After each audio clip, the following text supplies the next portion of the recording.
We can hear you well, Chengitai. Great, thanks, Luz.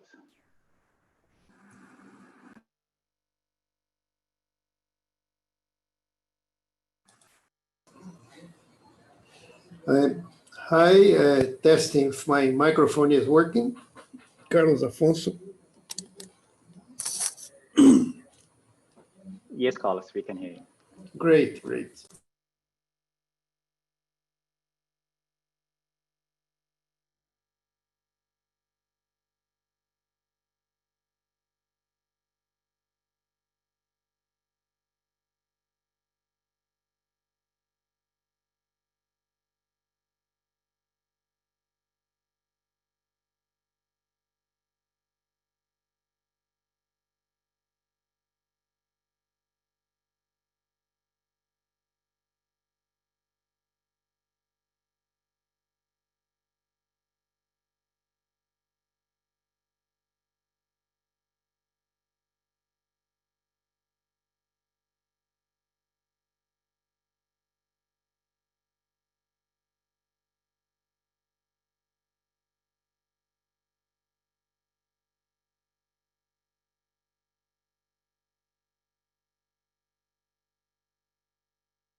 So we'll wait 2 more minutes for more people to come. There's currently 39, so hopefully a few more will join us.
Okay, good afternoon, good evening, and good morning, ladies and gentlemen. This is the second day of the MAG meeting of the June Open Consultations and MAG meeting.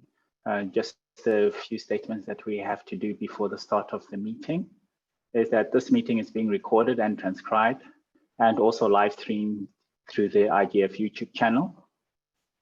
The links to the agenda and the transcription and documents and pre-recorded videos are available on the IGF front page.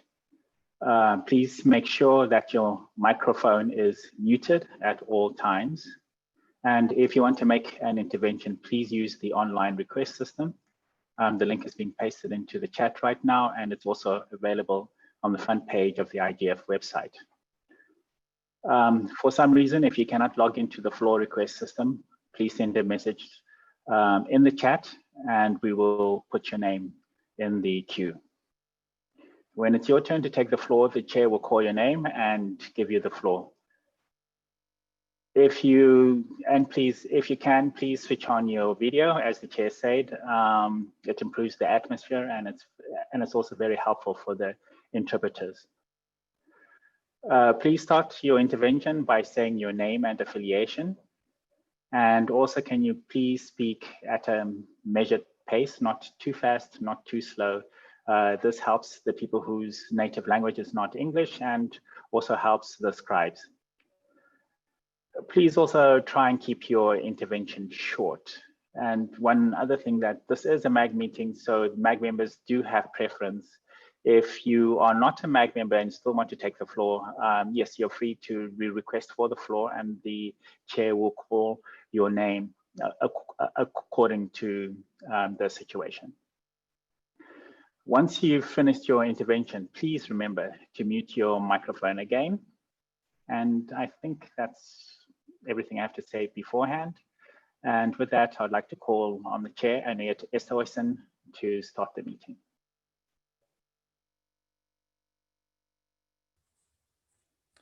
Thanks very much, Shangatai, and thanks to everyone for all the work you did overnight.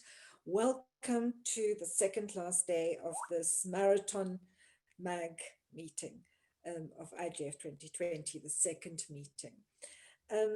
So I'm going to say it officially: good morning, good evening, and good afternoon, depending where you are. Welcome to the observers and the MAG members, the secretariat, and to our scribes, who have just confirmed that they can stay until 15:30 UTC, and then we will lose the scribes. So if we run late, we will lose our scribes. So everyone, what we've done, myself and the secretariat, is we adapted the agenda a little bit today based on the experience of yesterday. So I want to just run through it with you. We've just adjusted the time allocations and the task a little bit. This plenary session, which will run from 1300 to 1430, so for an hour and a half, rather than the initial hour we allocated. This is where you will report back on your work. Thanks very much, everyone, I was watching and stayed online. You all worked really hard yesterday.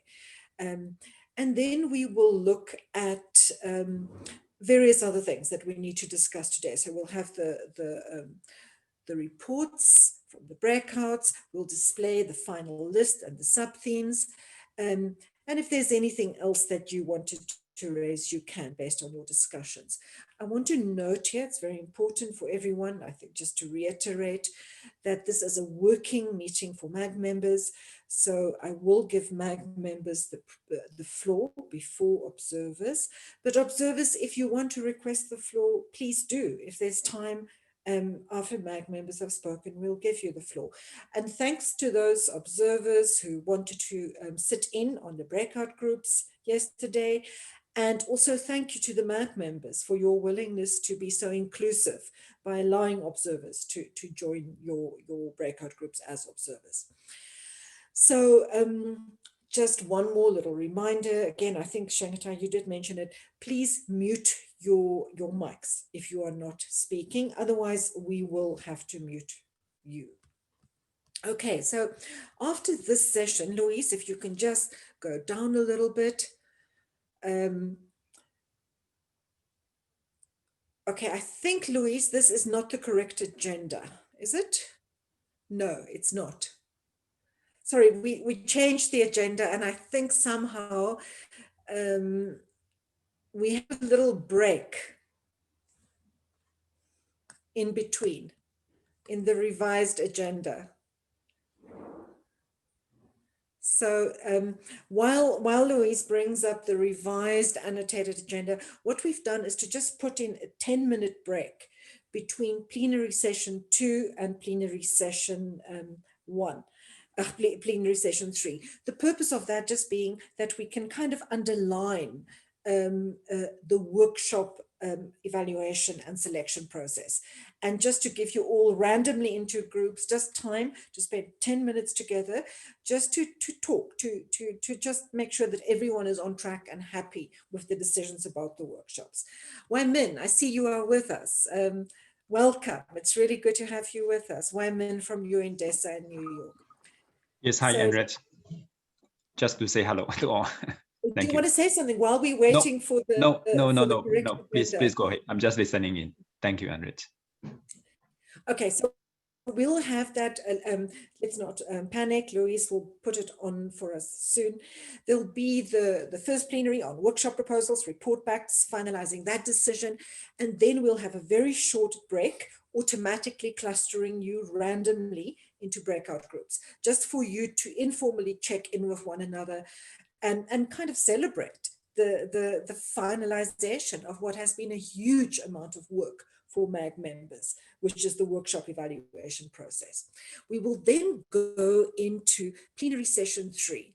That plenary session is where we are beginning to look at main sessions.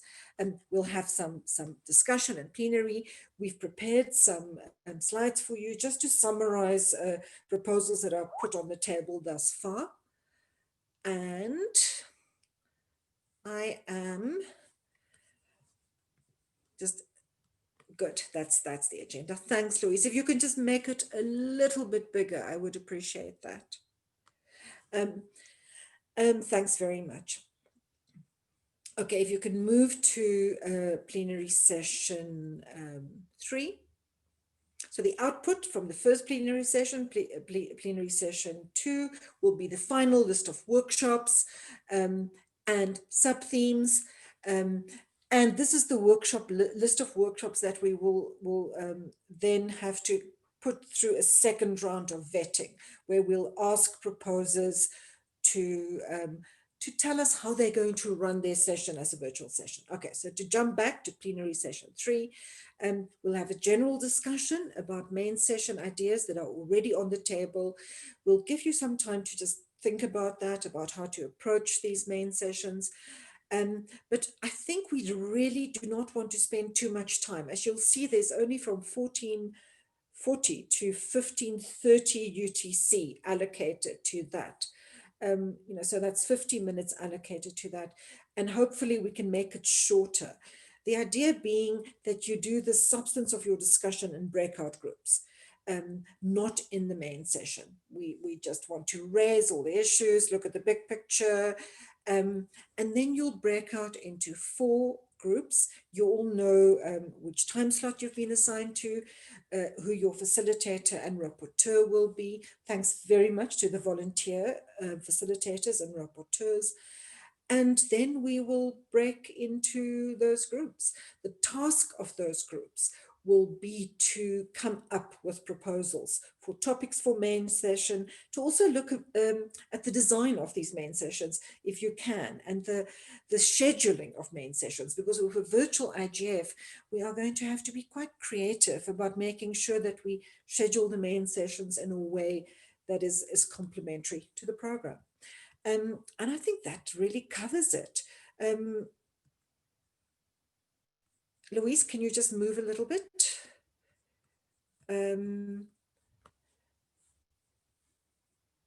Down, thanks very much. Yes, so that's really it. The Zoom rooms have been created. We won't come back for a plenary. We'll close when you break up into your breakout groups.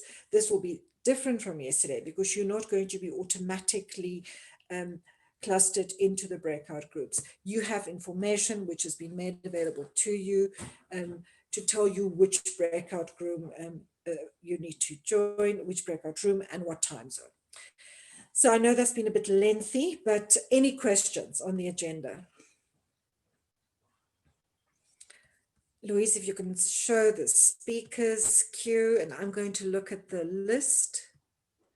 Oh, I have another request for you. I've just remembered. Please, MAG members, can you speak? It's very difficult for everyone, including myself and the Secretariat, to follow input in the chat. So I really want to urge you to take the floor unless you have some reason that you cannot, but just so that we try and keep the discussion in the main body of the meeting. Of course, you can still use the chat session, but I do really encourage you to speak when you want to make inputs. Okay, I'm trying to see. I see the speaking queue is empty. I'm checking chat. No issues there. Shomek, I think you are with us again from Warsaw. Good to have you. So welcome to you as well, to our host country for 2021. Hi everyone. Yes, I think we can start. Pleasure being here. Pleasure being with you. Please, you must just jump in if you want to say anything, by the way. So I don't see any questions. I assume that our agenda is now adopted, and therefore I am declaring this meeting open. Hi, Andrea. Sorry, can I come in? Yes, go ahead. And I see Ananda has put her hand up as well. So go ahead, and after you, Ananda. Okay. Hi, my name is Adama Jallo from the Gambia, part-time MAG member. Sorry, I couldn't take the queue as Andrea mentioned. That you could just jump in. It's just a question that I have regarding the breakout sessions that we are going to go straight. I was wondering if I'm a bit lost on that side, if Louis could just give us a brief explanation on how we are gonna do that to get to our. Thanks, Adama. It's a very useful question because there were questions on the list as well. I know Anya was responding to them. So let's first hear from Ananda and then Secretariat, if you can respond to Adama's question, just to give very clear instructions of how the breakout will happen at the end of plenary session 3. Ananda. Thank you, Madam Chair. Ananda Raj Khanal, government stakeholder from Nepal. Yesterday's agenda, there was a topic called planning, but we didn't discuss planning, IGF planning as such. Is there any time slot that we'll be discussing this IGF planning? That's my question. Thank you. Ananda, are you referring to planning of the virtual IGF? I mean, everything we do actually is a form of IGF. How many, many issues associated with planning. So Ananda, in your breakout groups today, I think it's in the agenda. If you can begin to look at virtual, the implications of doing main sessions for virtual IGF. And the Secretariat and I actually discussed this this morning. We thought, should we ask you to do more planning for the virtual IGF during this MAG meeting? And we assessed that, and then we came to the conclusion that it's better not to try and pack too much into this meeting. You know it's a virtual IGF, so when you make the decisions about main sessions, you can take that into account. Similarly with the workshops, we still need to look at what will be the second round of vetting. But we thought we should rather give everyone a chance to absorb some of the ideas and implications of having a virtual IGF. There's a very dynamic discussion going on in the list at the moment about the ideas, the different ways in which a virtual IGF can take place. So we decided to not put too much virtual IGF planning into this meeting. We can have a call in 10 days or so to do that. But rather to focus on what the original goals of this meeting were, which was number one, final selection of workshop proposals, sub-themes, and main sessions. So, but I'm open to suggestions for us to change that. We will have time tomorrow, and I suspect, because we're making good progress of our work, that we probably can spend some time talking about it tomorrow. Any other points on this question? And as I said, I'm encouraging you to speak, not to use the chat. So I don't see any other hands or no one in the speaking queue. Secretariat, can you please respond to Adama's question about giving very clear instructions of how today's breakouts will work? Thank you, Henriette. So I'm going to answer that. So you can see me now. Basically, all of you, I'm going to share my screen. Okay. Basically, you should have received a link to this document I'm going to share now. This one. Okay. You are seeing it. So here are the 4 groups according to the doodle poll that was done where you were assigned. Okay, so the first one is at 4 o'clock today UTC, then 8 o'clock, 4 o'clock in the morning for tomorrow, and 8 o'clock in the morning or UTC. And here we have the facilitators. Okay, so basically here there are the 4 links you have to connect to attend these meetings. It's like this meeting, so you just click there and then you access to these meetings, the one you are assigned here. That's all, very easy.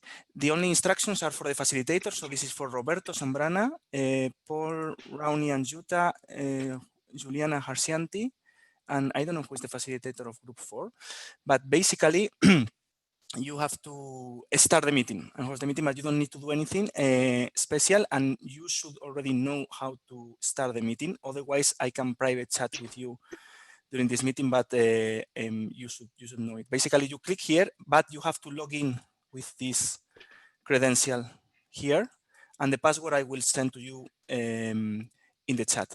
I know Roberto already knows it. Jutta also knows it. Juliana, I'm not sure. I'm going to chat it to you. And if you have any doubt of starting the meeting, you just tell me in the chat today. Okay, but you should be okay because you have already hosted meetings before. And for the rest of the people, you just click on the link and then you access the meeting. The meeting is automatically recorded, and that's all. Hope that clarifies. I will be happy to answer questions also in private chat. Okay.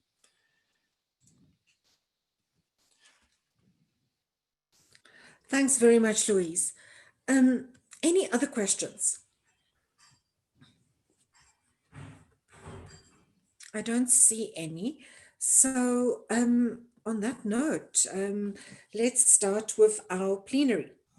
And I'm sorry, something happened with the agenda. We did add a break that is not here now, but at the end of this session, there'll be a 10-minute break. It's fine. You know, we'll just remind you when it happens.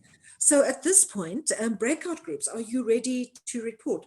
Let's start today in reverse alphabetical order. So let's start, well, no, in alphabetical order. Let's start with data. Data, are you ready to report? Secretariat, we have prepared a summary. Are you ready with that? We have prepared a kind of a visual compilation of all your breakout group reports.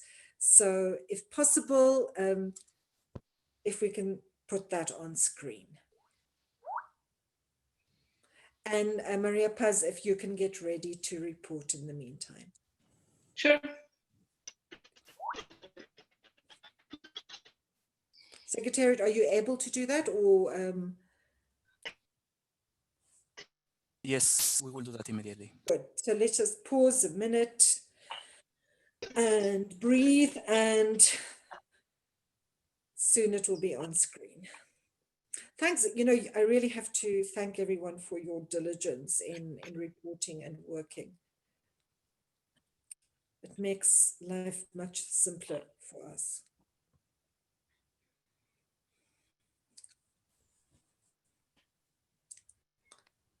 Okay, Maria Paz, please go ahead. Okay, thank you very much, Madam Chair. This is Maria Paz Canales. I am a MAC member representative of GRULAC Region Civil Society. I am one of the co-facilitators of the data track together with Chinay Chair. So we went yesterday to the discussion in the breakout group, taking into consideration all the feedback and comments that we receive in the plenary session from the other MAC members, and mainly also taking into consideration the overall number of proposal that we were requested to do, that it was increased from the original instruction provided for the first screening.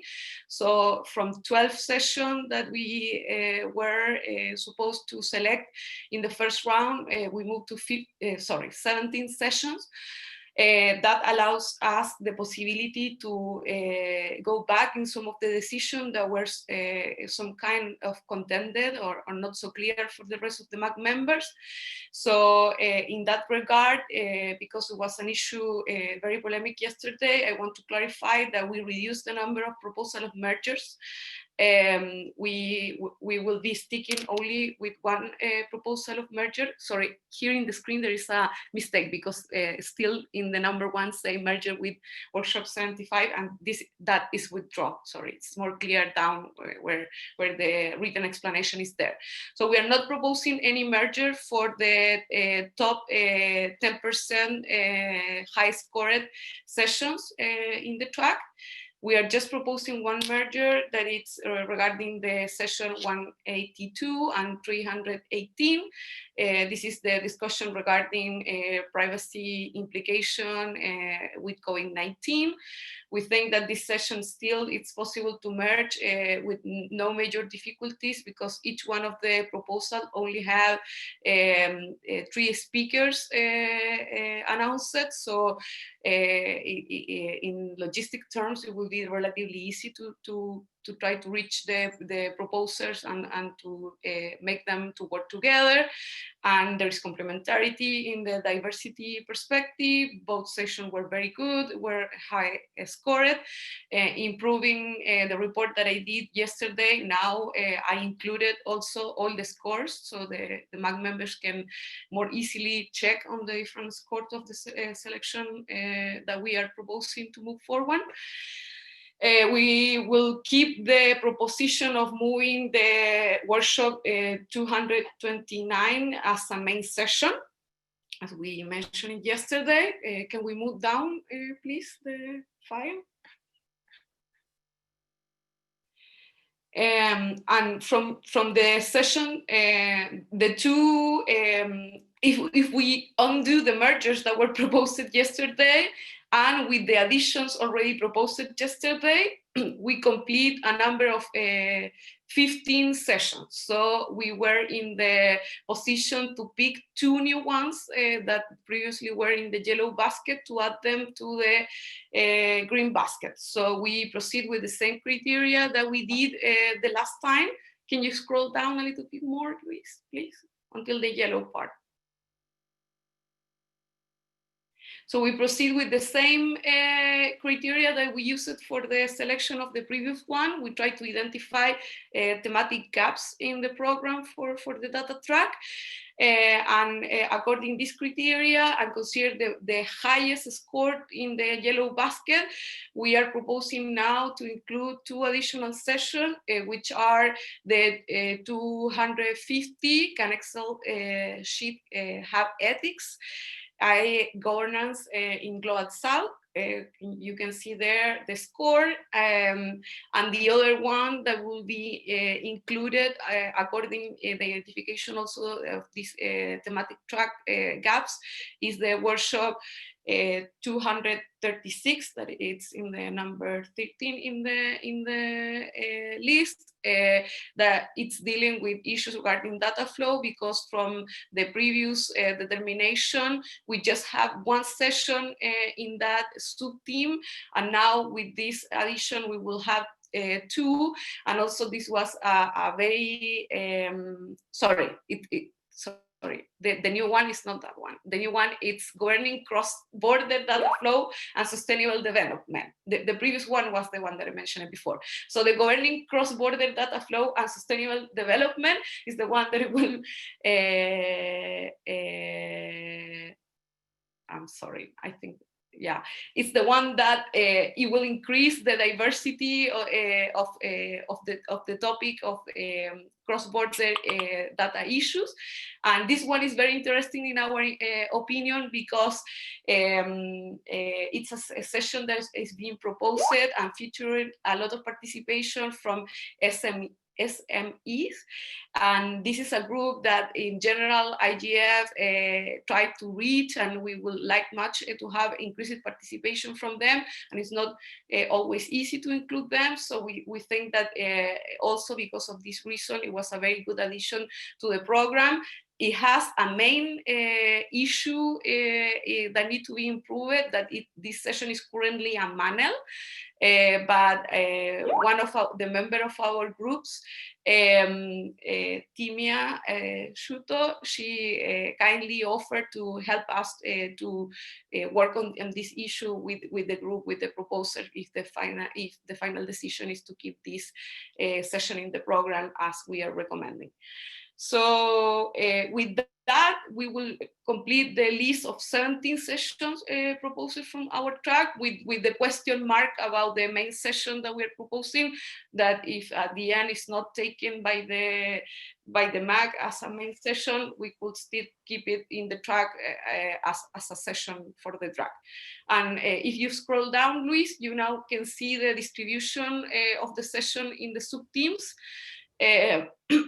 Which is fairly balanced now. So we have in the different sub-teams identified originally, you have in the governance dimension for data-driven technologies 4 session, in digital identity 2, in data-driven emerging technologies 4, in data-driven business model we have 2. In data access, quality, interoperability, competition, and innovation, we have 3. And in the impact of digital sovereignty and internet fragmentation of trust, 2. So that provides a very fairly distribution, and this is our proposal. Thank you very much. Thanks, Chennai and Maria Paz and everyone else in the group. Thanks very much. Does anyone have any questions for this group? And Maria Paz, in response to your question about your main session, we have flagged that for discussion in the main session plenary after this. Thank you. So no questions, no comments. Well, I think, shall we try applauding this group for having completed their work? I'm going to try and clap for you. I hope you can see me. So thanks very much for that. It's really, I know it wasn't, it was difficult, and thanks for taking on board the input from the group yesterday. And now let's move on to environment. Are you ready? Yes, I am. Hi, everyone. Timea here, trying to find my camera as well. Here I am. Hi. So while we're just waiting for Luis to share the document that we sent this morning. Here we are. Thank you, Luis. So just to give a quick overview of what happened yesterday with the Environment Working Group, I think we finished pretty early and on time, which allowed me to jump into Maria Paz's group and listen into the second part of their discussion. Thanks for that, by the way, for allowing me to do both. What we did in the Environment Working Group is we discussed taking on board what has been said in the main session. How many sessions should we have in this track? If they all go through our quality control screening, and how does diversity and distribution of teams look like?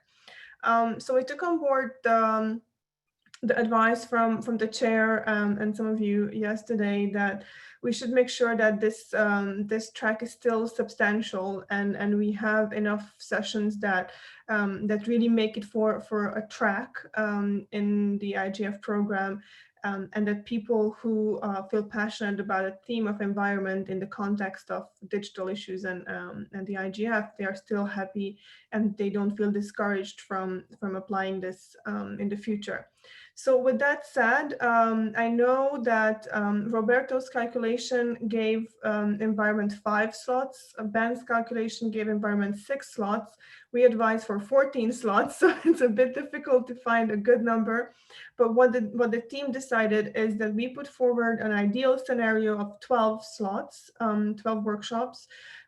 These pass our quality scrutiny, but we advise the MAC to look through these, and if there needs to be more cuts, then that should be made in the order of in the reverse order of the ranking, so taking from the bottom up, cutting one by one.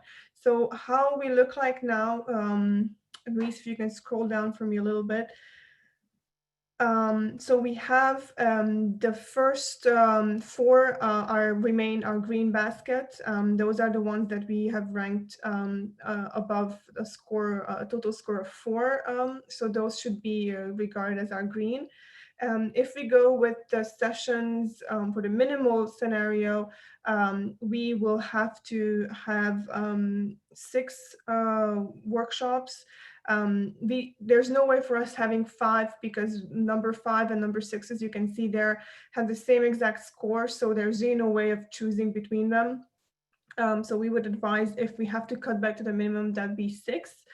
But going further, and I'll show that to you when we come to the diversity analysis, our minimum advice scenario would be to have 7 sessions because that rounds up really nicely the diversity and the themes. But as I said, and if you can scroll down a little bit more, with the next slide, these are the sessions that we would like to add to those that pass our tests. The light yellow ones are the ones that we see are good as they are. The orange ones we have comments for, but we definitely see all of these as adding new ideas and more diversity to the sessions. So we put it into the hands of the MAG and you all of how many sessions we should choose. But these are the 12 that we would like to share with you. In terms of how they cluster into sub-themes, the same remain that I presented to you yesterday, and those should be 2 slides down, Luis, if you may. So this is just our red basket that we discarded, and these are the ones, the 4 themes that we see under the environment track. I just want to point out that if we go with 5 or 6 or even 7 sessions, that 4th sub-theme track disappears. So session 218 and 231 are in the second half of our yellow basket. So we would lose those extra perspectives that focus on climate change, misinformation, and knowledge sharing within the track. And then just to show you really quickly the diversity graphs of how everything looks like. If you scroll down one more for me, please, that should be one more. Here, these are the 12 workshops that we put forward. So this is how it looks like. You see that these touch on all of the tags that the proposers have put forward. The gender balance skews towards females a little bit. It's not quite 50-50. There's a pretty good stakeholder group balance as much as I can tell, and the regional group is also I think that's the best we can have in terms of diversity in all of these tracks. If you go down one more, you can see here the top 6, how it looks like. You see that the gender is skewed into the other angle. There are the regional groups are dominated by 2, especially the WEOG and Asia Pacific, and that 2 themes are missing.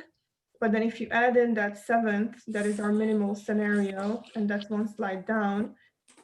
So and that is my last slide. If you can just move on for me, thank you. You see how that addition of that 7 actually balances out in terms of gender, in terms of themes, and also gives a little bit of an extra diversity in terms of regions.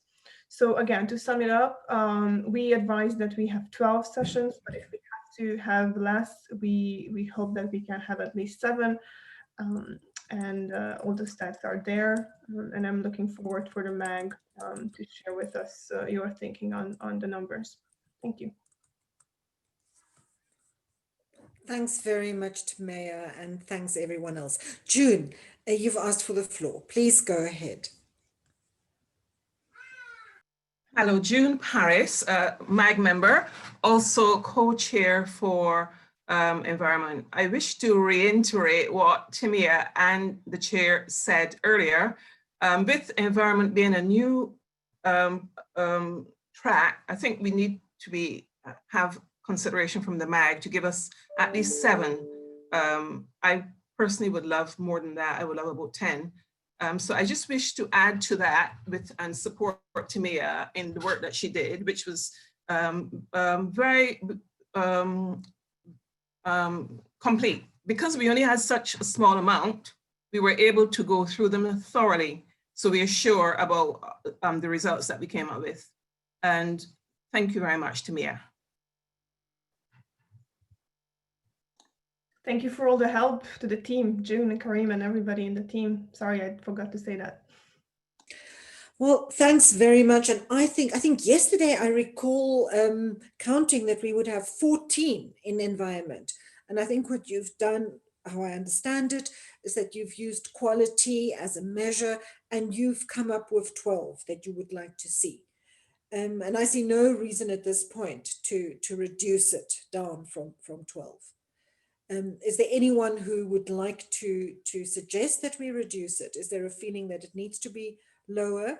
I know that we've done the proportional calculation, but is there any MAG member who feels that we should stick to proportional numbers of workshops per track? Or is there consensus that we can give environment some additional space because it's a new track?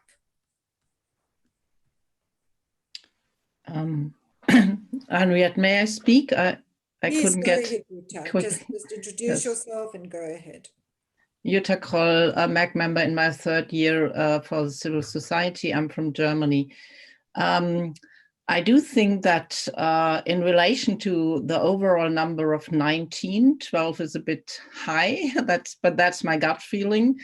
Also, I acknowledge that it's very important to have the environmental issues on the agenda. So I'm not sure how we can balance these two things, but looking at the statistics, and they come from the community, the workshop proposals come from the community. So I do think if the community really had the feeling that they need to put more emphasis on that, I'm wondering why we only got 19 compared to the numbers of workshops in other tracks. So I'm just not sure how we can balance that. I completely understand what you say, and I've already seen that the group has done a very good job in setting priorities. So I just would like to know how others feel that in this case, then we would only drop 7 out of 19 if we accept 12.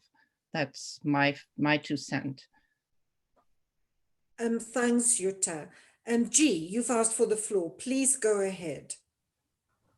Thank you, Madam Chair. Sorry, I have some problem with my camera, so I would just speak without the camera. I would like first to thank all our chairs for different breakup groups for all their efforts. Regarding the question you posed to us, I got the same gut feeling with Utah that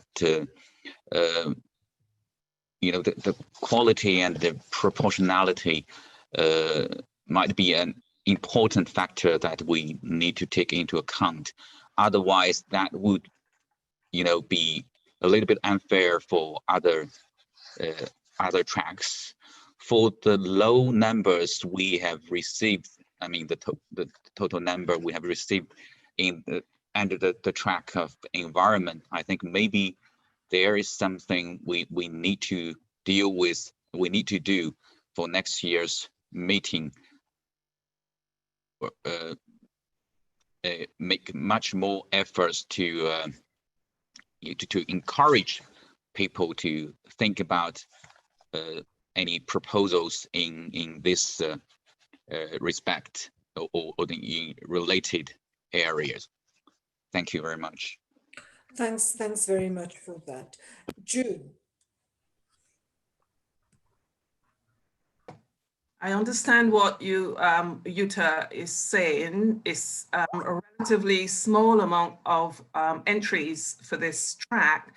I suspect that a lot of people who sent tracks in had already decided what they were going to write about.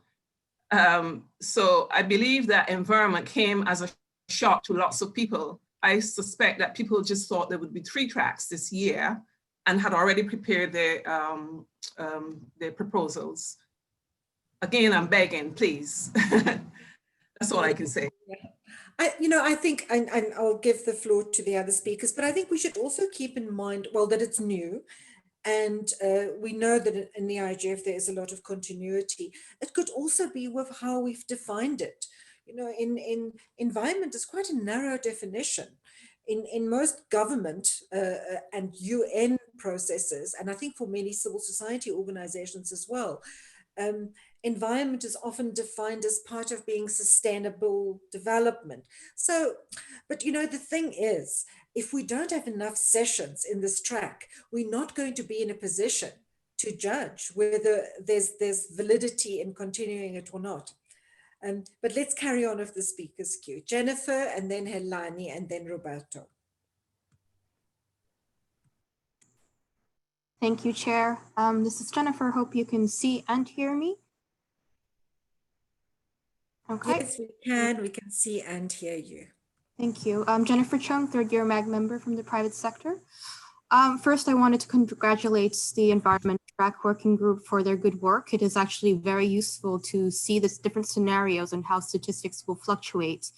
It gives us a nice snapshot of how we can make our decisions. Echoing, I think, concerns from Yuta and also Zhao Yu, I think we have to be very careful when we are saying, we are going to favor one track over the other. But I also want to say that as a new track, we should definitely support it, because we as MAG did decide this was one of the 4 tracks. So it's 25% of what we were hoping. I'm sorry, let me take that back, not 25%, but it is one of the 4 tracks that we're hoping to focus on for this year. Another angle I think we can consider is, rather than looking at sheer numbers of workshop proposals, because people might not be so comfortable, or they might be curious and a little cautious about submitting a proposal in a brand new track, we could perhaps put the spotlight on this new environment track in a different way. I'm not proposing a main session. It could be a main session. It could be another way to highlight the importance that we place on this track. So rather than just trying to look at massaging the numbers, I think we should also look holistically and see how we can give the spotlight to this new track in the overall agenda. Thank you. Thanks, Jennifer. Helani. Thank you, Chair. Jennifer pretty much said verbatim what I was going to say. I think given that this was included after the community consultation, then we should also say that the number of proposals that we actually got across all the themes are also reflective of what the community wanted. So playing around with the numbers would actually put all the other proposals at a disadvantage. But I'm fully on board with the need to encourage this session, and I actually think a main session or some other way to highlight it will, spark off a lot of ideas for people saying, oh God, it didn't address everything I wanted. Next year, I'm going to come back and propose all these other sessions because I really want this on. Thanks. Thanks, Helani. Roberto, and it's Helani, by the way, it's very nice to have you speak in the MAG meeting. I've always I'd like been to see more of you. Indeed, I've had too many disturbances in the background every meeting, so I've been reduced to typing. So I'm really happy to say. That's fine. That's fine. Roberto. Thank you very much, Madam Chair, and good morning, good afternoon, everyone again. I'm Roberto Zambrana from Bolivia. I'm a MAC member in the technical community. Yesterday, as you remember, I suggested to Taimia's group, which actually did a great job, to increase, not to keep in 4, but increase 1 other proposals. Now that we see her explanation, I think it's really valid to keep the 4 sub-themes that they were proposing, and that passes over having 7 proposals, which are the best proposals they choose. So I think that's a good number, but I'm not reluctant to increase this number either. But I think it's important to have the overall looking to other tracks, we need to define the final number that we're going to allow in terms of the different groups. And maybe after that, considering the final numbers of the other groups too, then we could give another chance to increase. For now, I think 7 is a good number too. Thank you. Well, so you're opposed to the 12 that they've selected. You're suggesting they reduce it to 7? Until we check the overall composition of different groups. Paul. Yeah, thank you, Paul Rownley, MAG member. I just wanted to also remind us that the discussion of introducing the environment track is something that arose out of last year's IGF. It was discussed at our face-to-face. There was a discussion on whether it was a track in its own right or whether it was a cross-cutting issue that would be absorbed in the other tracks. The decision that we made was to set it up as a track in its own right. That said, we shouldn't compromise the quality of the workshops just to push new numbers because it's a new track. Yeah, I think we should get the right number, and I'm not going to state my preference, or I could do, I guess, but not right now. But maintain the quality, see how it goes, and let's see how the track evolves into next year to see if we do get more workshops. It might fade away, it might grow, we don't know yet. There's other forums that deal with environment that might be better forums for this discussion. But yeah, it's a new track for the IGF, and let's maintain the quality and not try to push quantity. Thank you. I thanks very much everyone for your input. I see there's some in the chat as well. You know, I know, because Tamea checked in with me on this yesterday, I know that they've not compromised quality. So I think the 12 that they've proposed today are all ones that they feel are good enough and that have scored high enough. I think we should not reduce it at this point, but I think there is a clear feeling here that if we have to reduce, then we need to relook at this. I just want to make one additional point to what has been said. So I think the main session idea is very important, but I think we should also keep in mind the community. The IGF is a bottom-up process. So we're going to get session proposals from people that come to the IGF. People that are specializing in environmental and ICT and internet governance issues are probably not represented well enough in our community. And we'll never change that if we don't create an opportunity to invite them. I'm thinking back of the UN Secretary General addressing the IGF in Paris and talking about the need for multidisciplinary participation as well as multi-sector and multi-stakeholder. And I think if we're not going to create, it's a carrot and a stick thing in a way, or we need sessions at an IGF that will attract people from the community, and there are people that are working on technology and environment. And if we don't have the sessions, they're not going to come. And if we don't have the people, we're not going to have the good session proposals. So I think we need to approach this over a slightly medium term to longer term to really see where this goes and what the demand is for this area of work in the IGF. I really like the idea of a main session. And I think we've heard from UNEP this week or last week in response to the roadmap that within the UN system, they are very concerned with technology as well, so, and digital cooperation. So maybe we can draw on that for a main session and invite Ms. Anderson, the head of UNEP, to come and speak at a main session. But so what I propose now is that let's move on. I think the mood in the room is probably divided about whether we should reduce from 12 or not at this point. I think let's leave it for 12 now, and we'll revisit if we have to. So I suggest we move on now. Tamea, you wanted to come back and speak, so you can have the last word on this. Thank you, Chair, and thank you to everybody for your comments. Yeah, you're basically echoing the discussion that we had yesterday, and the one that I keep having in my head on my own as well. But just wanted to flag something that I don't want it to be missed. If we cut back down to 7, we are losing that 4th sub-team that is on the screen here. So I just want to underline that. We can be creative of how we do that. And I think I speak to everybody on the environment team's behalf, that if we are called upon to organize, again, intro and closing sessions or main sessions or anything else to give this theme a better focus or better visibility, count on us to do that. So let's talk further, and I'm happy to go with what the group decides. Thanks, everyone. Thanks very much to Mayor, and thanks everyone. We'll look at the numbers as a whole later on in case we want to reopen this discussion. But thanks very much for your work. So a round of applause to you as well. And inclusion, are you ready to report? Paul, are you on standby? Yes, yes, thank you, Chair. So yes, we want the quantity. We want all of our workshops included.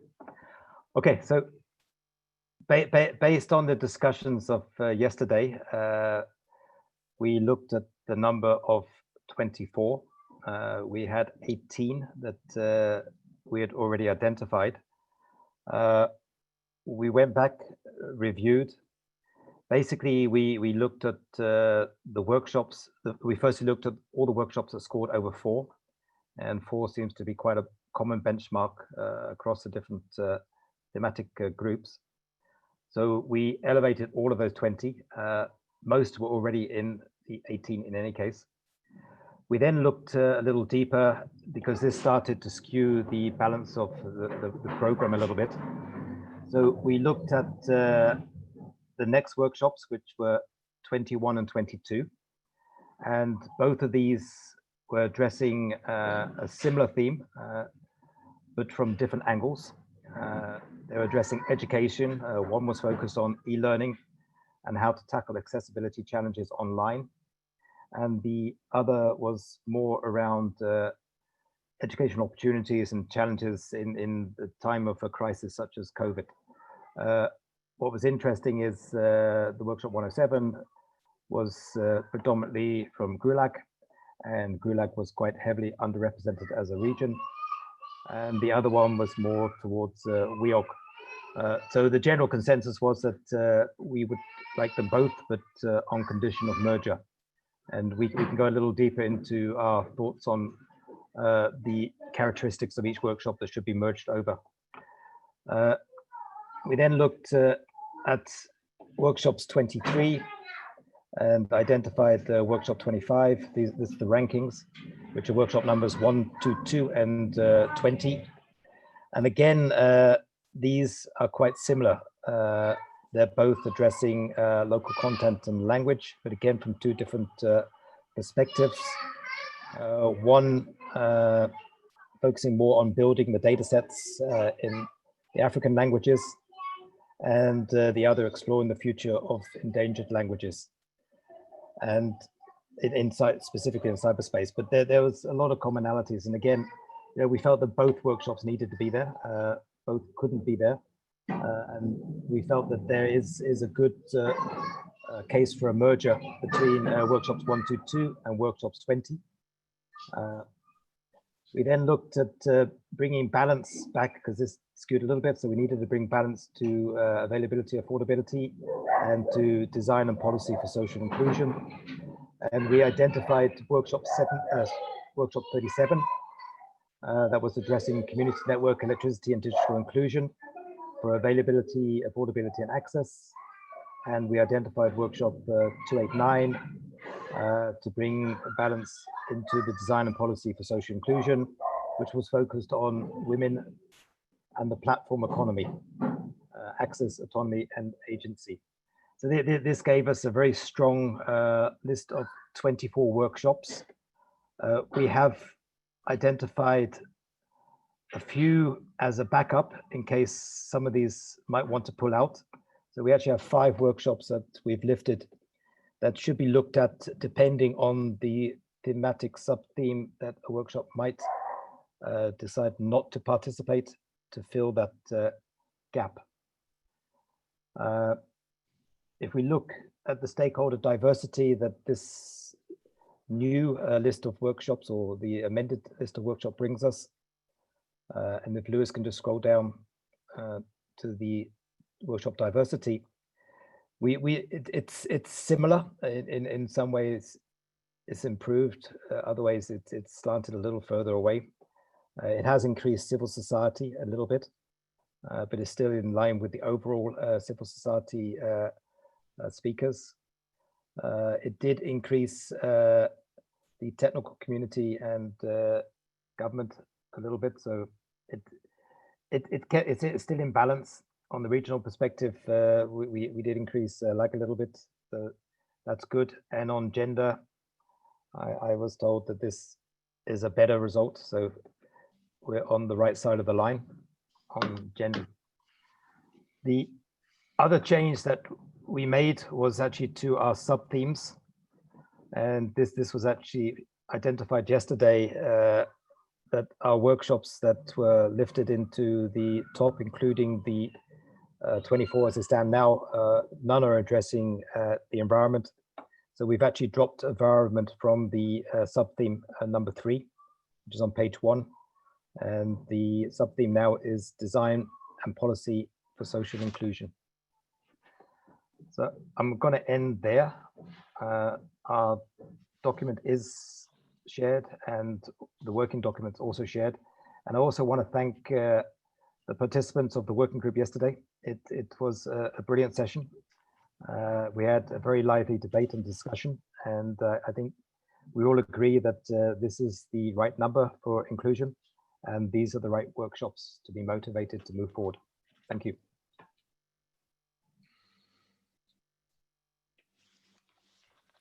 Thanks very much, Paul, and everyone else in your group.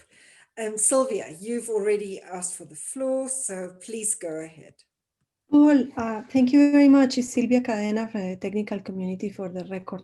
Paul, just wanted to ask you on the governance and policy sub-theme, if you could explain what the difference is between the other sub-theme that talks about policy, just trying to figure out if they are totally separate or how maybe to combine those two, if it's possible, just to not to have just those two little sessions alone on a sub-theme. Of course, if it is totally different, I understand, but would like to know more about the differences between those sub-themes.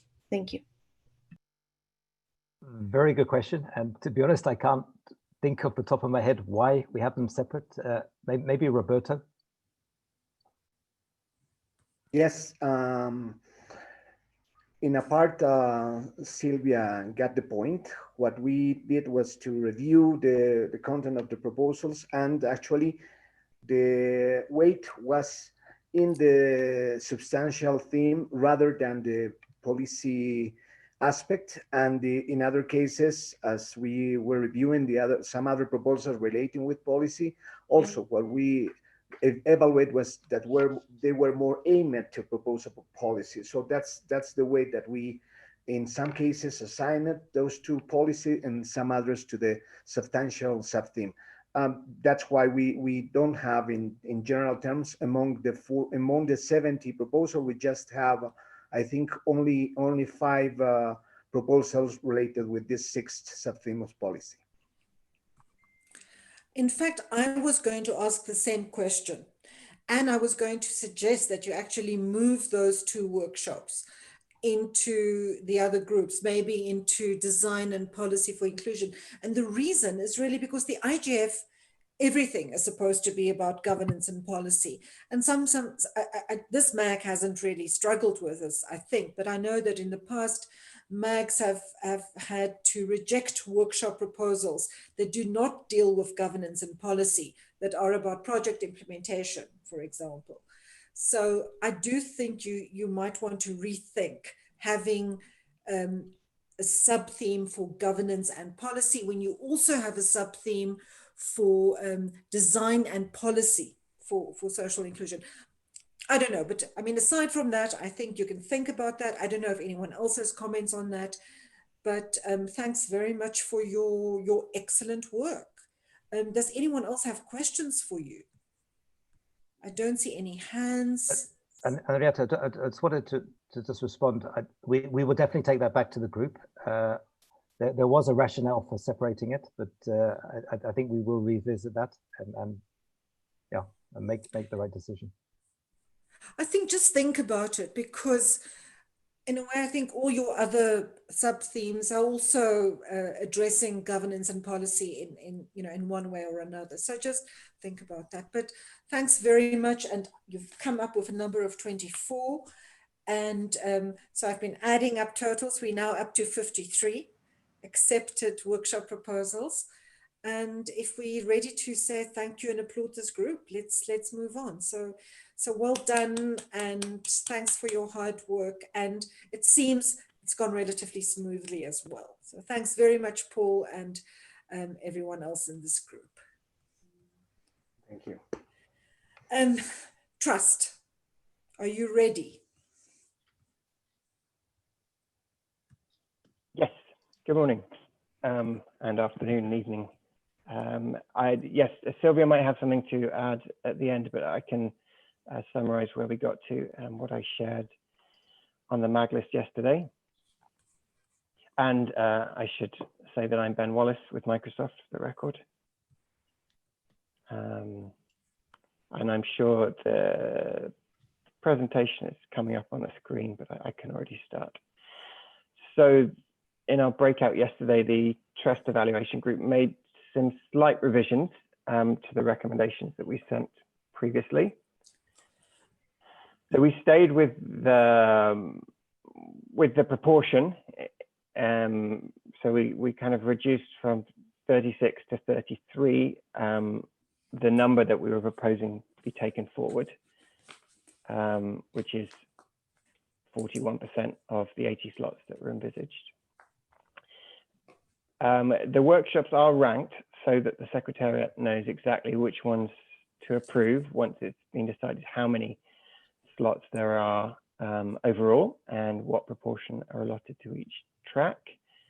And then that also allows the Secretariat to know which workshop to turn to next if one of the approved workshops decides it can't go ahead in a remote IGF setting. In deciding how to rank these 36, we largely stayed with ranking by the score that they'd received, with that focus on quality. But we did decide that we should retain those from the yellow basket because they'd all been lifted up to help improve balance in our track in various ways. So we took a simple approach of moving the bottom 5 of our green basket down to the bottom of our list of 36. I say 36 because we've kept a reserve list alongside the 33 we proposed to be taken forward. And moving those 5 down to the bottom didn't have a negative impact on the balance between the sub-themes, as those bottom 5, those that were ranked 26th to 30th in our top 30 green basket, they're spread across all of the sub-themes except the smallest one. The major change, I guess, or one other change to mention, is that we decided to make one of our workshop proposals a conditional approval. And workshop 81 is about US-China relations. It includes speaker slots for both US and Chinese government representatives. And the proposers had listed a US State Department official as a tentative speaker. But Susan had checked in with the State Department. They didn't recall receiving the request. And given the topic,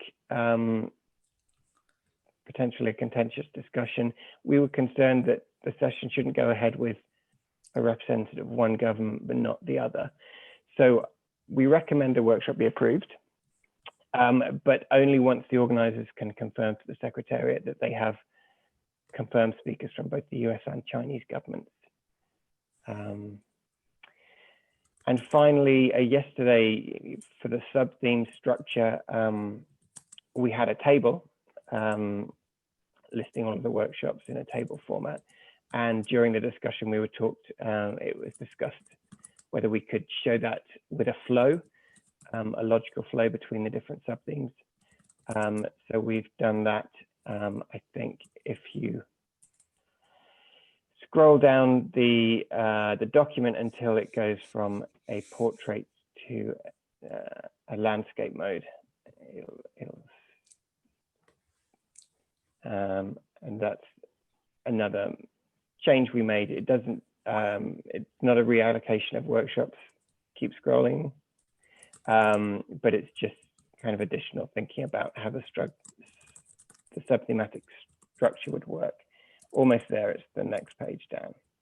And while that looms into view, too wide for the screen, unfortunately, let me just pass to Sylvia to see if she has anything to add. Sylvia, luckily for me, is very adept at using spreadsheets, so she was able to keep on top of the stats. We made a good team in that respect. Sylvia, is there anything you'd like to add? Thanks, Ben. No, not really. The stats didn't change that much from the previous report that we provided, and you explained that, and everybody has the report on their mailbox to explore. The only bit that that we might take a look is when those profiles are updated to review, when the speakers update their profiles, just to review how the stats play out based on the information that we shared yesterday about universities being listed as civil society and not as technical community. So I think that will probably have a big impact on the on how the charts actually look like. And yeah, that was it. Henriette made a question about if it was a requirement to ask people if they are willing to speak before submitting a proposal. And yes, but then there are folks that didn't have their profile already loaded on the IGF website. So there is another field where people added other speakers that were contacted according to them, the organizers. We of course don't have any way to verify that, but for whatever reason they didn't have all of that confirmed. But yeah, that's all for me. Thanks, Ben. Thanks, Sylvia. And thanks everyone else in the group. Any questions or comments for the group? I don't see anyone asking for the floor. By the way, I really like your new sub-themes. Asking for floor. Go ahead, Mary. Just Okay. introduce yourself. My name is Mary, MAG member on my third year, representing the technical community, but I'm from Nigeria. I don't have technical questions for them, but I wanted to ask whether whether you had workshop organizers that had gaps in speaker gaps, and whether those were identified, and whether other potential speakers could be contacted or pointed to them to be able to contact them to be speakers. Just a question.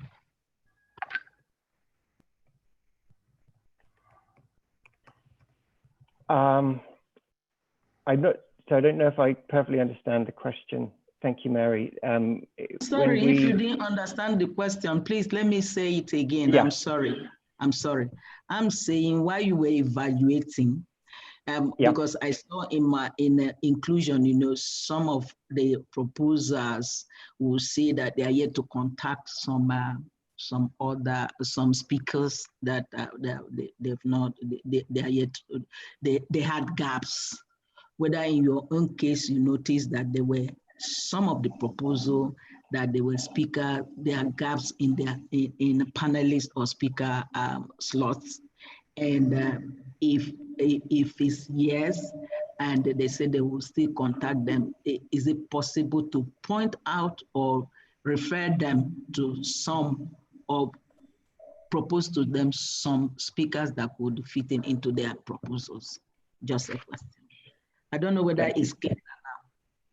Yes, that's clear now. Sorry, because we talk about speaker gaps partly in terms of what types of stakeholder or region are underrepresented. That's a gap.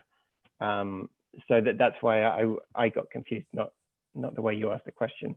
I don't think we went into that level of detail in our group. With those that didn't score as highly, that scored under 4, that were yellow basket proposals that were to be lifted up, we did include recommendations of how they might improve their workshop, and that included types of speakers they should aim to invite to help improve diversity, but it didn't go into the detail of suggesting individuals that they could invite to fill gaps. So I guess yeah, the other thing that I could add to your question, Mary, is that on the comments from the group, the email that will be sent to the workshop organizers, there are comments there from different MAC members about gaps to fulfill. But we took the diversity definition the way that we define it, in terms of if they were addressing the 3 dimensions of diversity. We didn't consider the other things as big gaps, because that's how the definition was drafted and established by the MAC. So there are some recommendations, especially for the ones that were originally marked as yellow, that as Ben mentioned, but because we had the largest number of proposals, we didn't went through that level of detail. But I guess when they start confirming, we can also start looking at ways of helping them to improve any aspects of their proposals for the online delivery. Thank you very much. This is Ben, I just want to say one more very small thing, Ben from Microsoft. The image you can see on the screen with the flow of the sub-themes, I would be very happy to provide a slide that has more attractively placed arrows. There was a little bit of an issue once I pasted a PowerPoint slide into the Word document, and I know it doesn't look very pretty. So that doesn't need to be the final version, but thank you.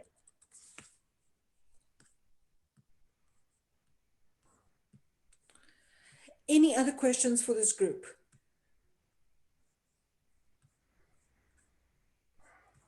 No. So I think we have to congratulate you.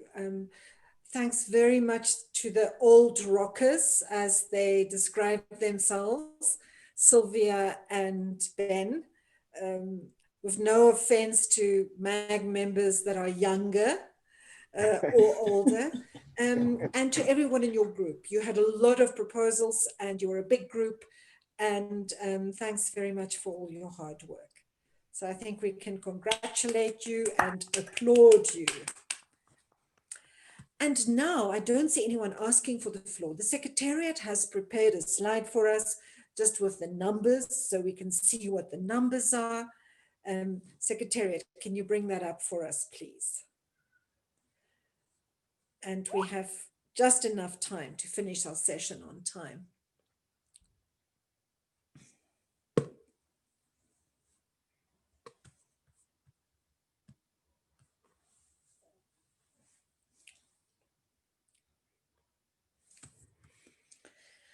So that is what we have at the moment. We have 86.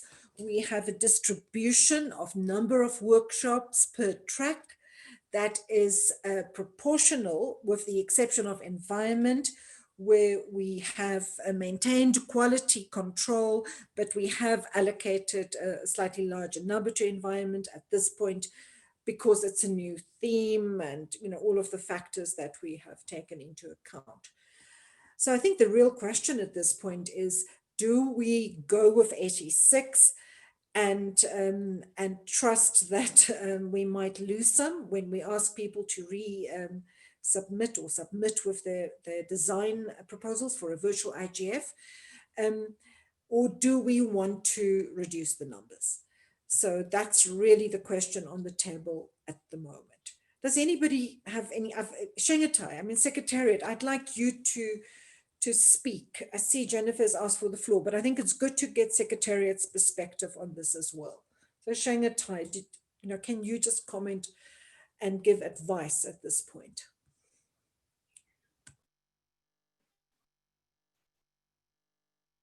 Hello, can you hear me? Yes. As I said, I mean, it is the mandate of the MAG to come up with the schedule and program as far as the sessions are concerned. So it's all fine, just as long as the costs for holding it aren't that exorbitant. And since it's online, it's not going to be that exorbitant. The participants are happy with it, that we don't get, any Zoom fever. I think there was a quote from yesterday, and we lose a lot of participants halfway through the program because it's too heavy. And the attendance statistics that we have from this meeting will also be good, because that is what we are measured upon. And as you know, there's a few competing initiatives out there, so we should still maintain those strong statistics. But we're just here to do to hear the advice of the MAG, and we'll give that advice to the Secretary General's office and see what he says. But he normally follows the advice of the MAG. Thanks for that, Shengatai. So Jennifer, Jutta, Paul, and Roberto, please take the floor, but can you all try to be brief so that we can finish our plenary session on time, on the half hour? Jennifer. Thank you, Chair. I will be very brief, actually, just in direct response to your question to us. I think that, we can't go for a number in the hopes that some people would drop out. We definitely need to go for a number. And if people drop out, then they drop out. And then we adjust, our schedule in that manner. I don't want to delve too much into the discussion that I think we're probably going to have regarding the virtual format of the IGF, but just to say that, just to highlight that we do have the luxury of time if we are creative. So I think that's all I wanted to add. Thank you. Thanks, Jennifer. Jutta.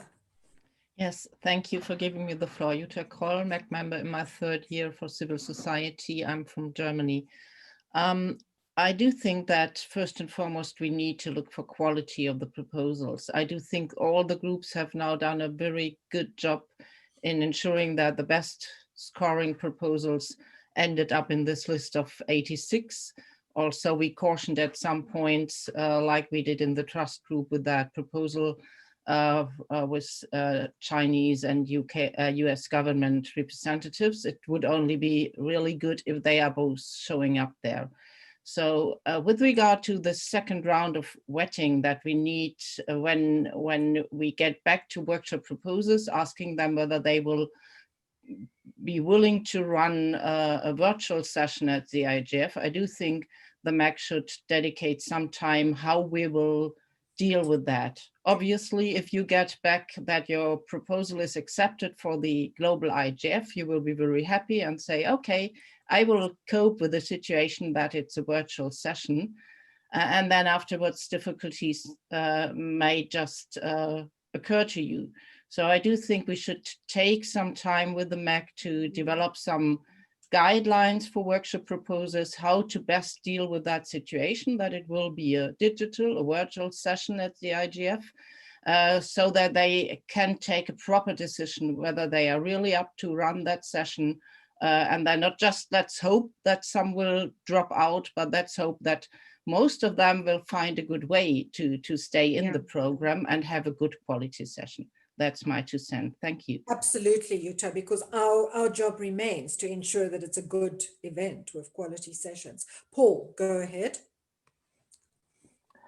Yeah, Paul Rowney, I just wanted to add to what's already been discussed as well. I don't think we can say a number right now. There's still other variables that we haven't concluded on. You know, it really comes down to retaining people, keeping their interest. That comes down to how many days we run the IGF over, how many tracks we're running, you know, how many of these workshops are running virtually in parallel, how many hours, you know, we're going to spread this over a day. You know, there is a risk if we have too much. You know, we've got, in addition to this, we've got the main sessions, we've got the dynamic coalitions, we've got the open forums, we've got day zero, we've got other sessions that are also running. So it's a packed program. You know, is 86 the right number? I don't know. I don't think we can make that call. But once you add everything together, you know, it's a lot, and we might end up losing people, confusing people, diluting participation. It might take us in the wrong direction. Thank you. Thanks, Paul. Do you have a proposal though, or are you just expressing some concern at this point? Or are you saying you'd like us as the Secretariat to prepare what this would look like? You know, how many of these sessions are 90 minutes? How many of them are 60 minutes? That's not what I'm saying. We need to get a better understanding. You know, how many main sessions are we having? How many DCs, open forums? How many other sessions? How are they running in parallel? How many days are we planning to run this over? They're all material, I think, to concluding on this number of workshops, because it has to fit into the overall. And right now we're just looking at one portion of the overall IGF without looking at the rest. Sorry, I'll continue with the speaker line. I just want to respond to Paul. I think that's very wise, Paul, and maybe we can consider giving these provisional approval and not only based on a second round of vetting, but also based on the design. Or we want to wait before we communicate the final decision of the MAG to the workshop proposers until we are a little bit further along with the design of the overall event. So I think that's very useful input, Paul. Roberto. Thank you, Madam Chair. Roberto Zambrana from Bolivia, MAG member. I agree with most of the things that have been said, but I would like to make a suggestion about the communications with the proposers. I think it would be good to explicitly say that we accepted their proposals, but maybe we can do it like that, not to the whole 86 proposers, but to the ones that we already selected in the first round of the presentations we made. We are going to I think we're going to have a number around 60 of the first round we made, and we know that those are very good quality proposals, and I think it could be good to tell them that they were accepted. And of course, that in this case, we're going to have a virtual IGF. So they made all the preparations and to receive their final acceptance going in this new virtual way. The others, the remaining, let's say the remaining 26, that we already know that we went to go to deep a little bit more about the quality, the things that maybe in some cases could be improved. Perhaps we could tell them that initially we consider good proposals and that we will need maybe we can even suggest the things that we already look at as not problems but things that they could improve, and tell them, and also of course to tell them that we're going to have a virtual IGF and to adjust to this. And finally, there are some other mergers also, and of course in those cases we need to tell them that they have to consider if they agree with the mergers, and that could be good if we have that kind of communication. And after that we will receive all the confirmations, and maybe we could look to the numbers again to see how are we going to allocate them in the overall program. Thank you. Thanks, Roberto. I have a question for clarification, but I'll raise it later. Tamea, you are next.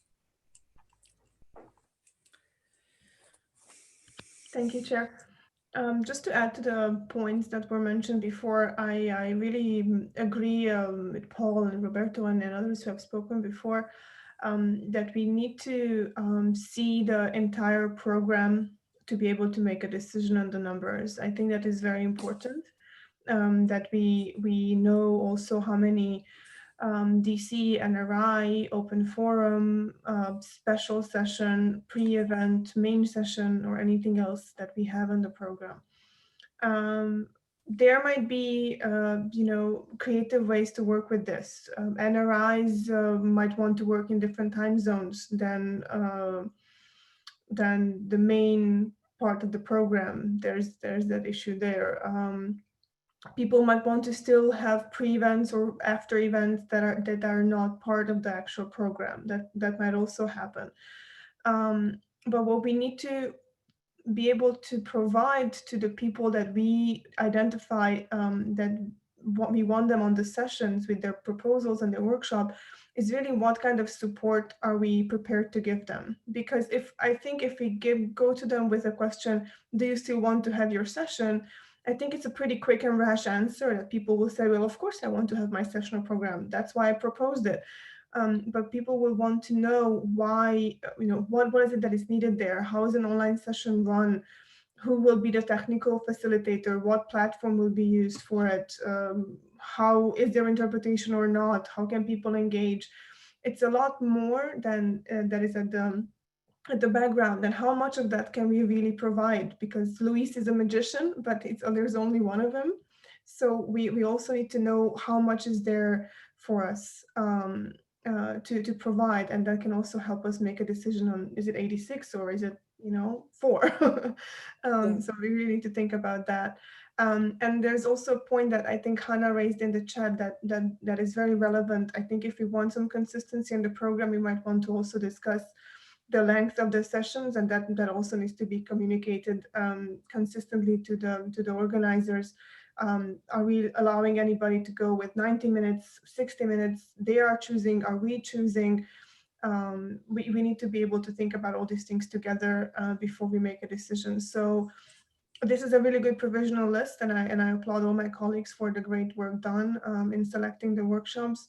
But I think we really need to consider everything together. And before that, I would caution us not to reach out to the organizers just yet. Thanks, Demea. All very useful input. Paul Charlton.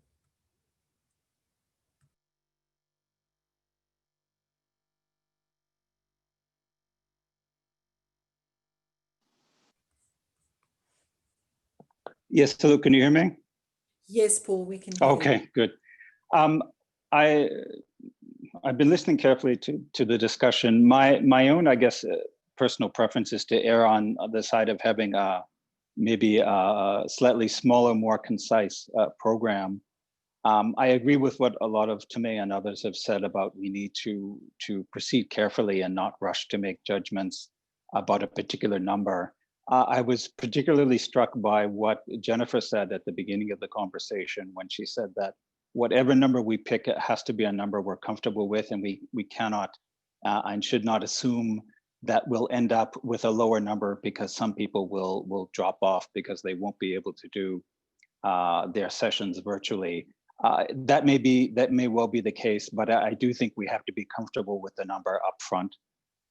So I just wanted to weigh in on that. Thank you. Thanks, Paul. Nebosha.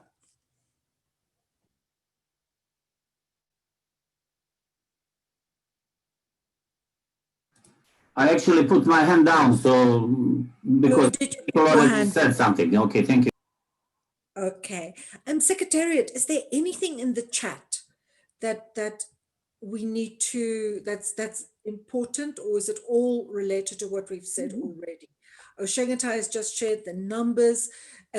By the way, these have not been vetted yet, but yes, there were 31 open forum applications, 45 day zero, 72 IGF village booths, 16 dynamic coalitions, and 7 NRI meeting requests.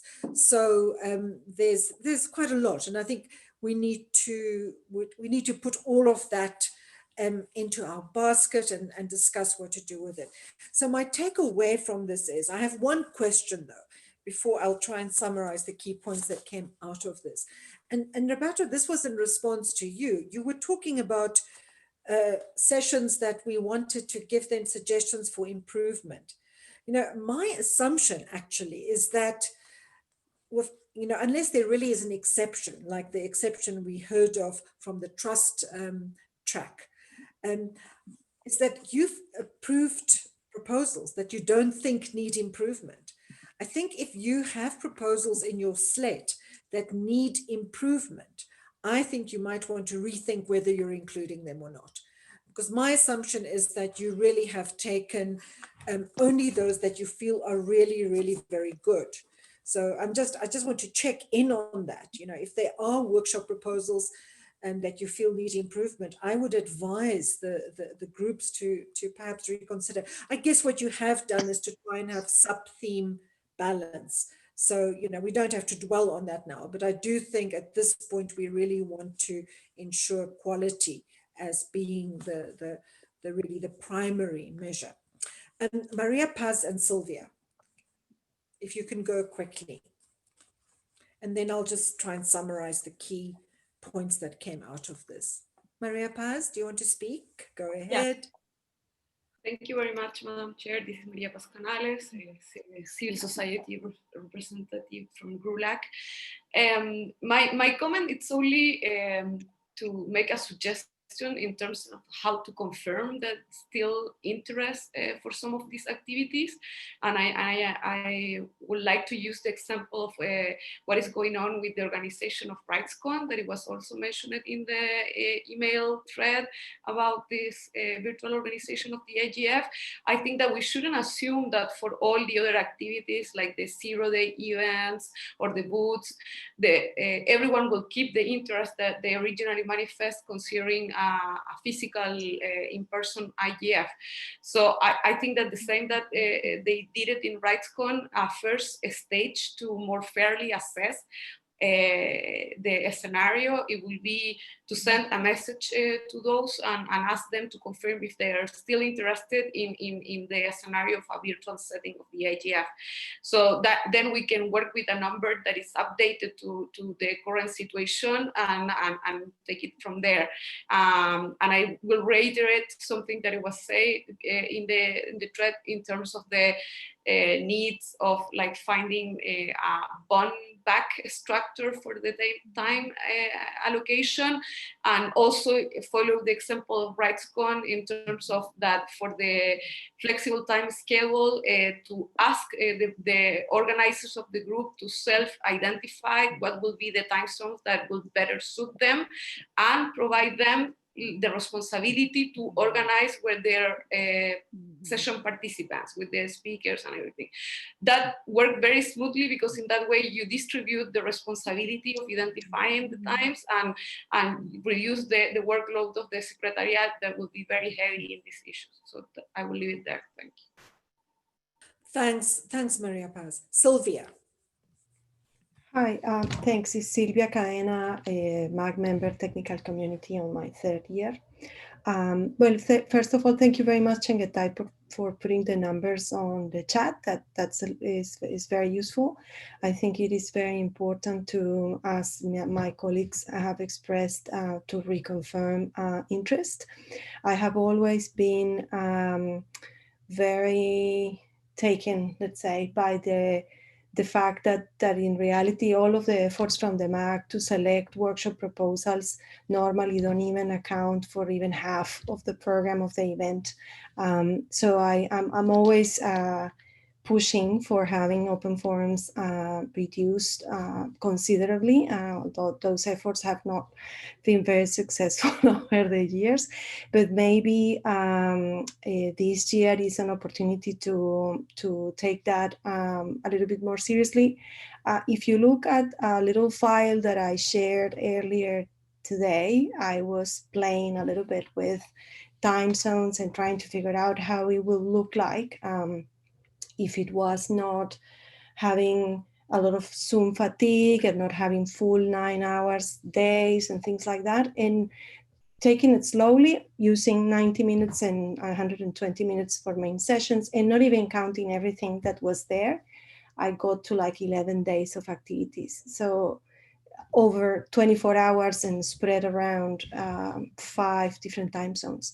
So it is humongous if we are thinking about all of these numbers of sessions. So confirming interest is very important. The early we can do that, the better, even if the language on the message saying that is, you know, tempting the waters, let's say, to try to figure out what they are, right? The part that doesn't really worry me is the booths, independently of how it is managed in the end. Last year they did quite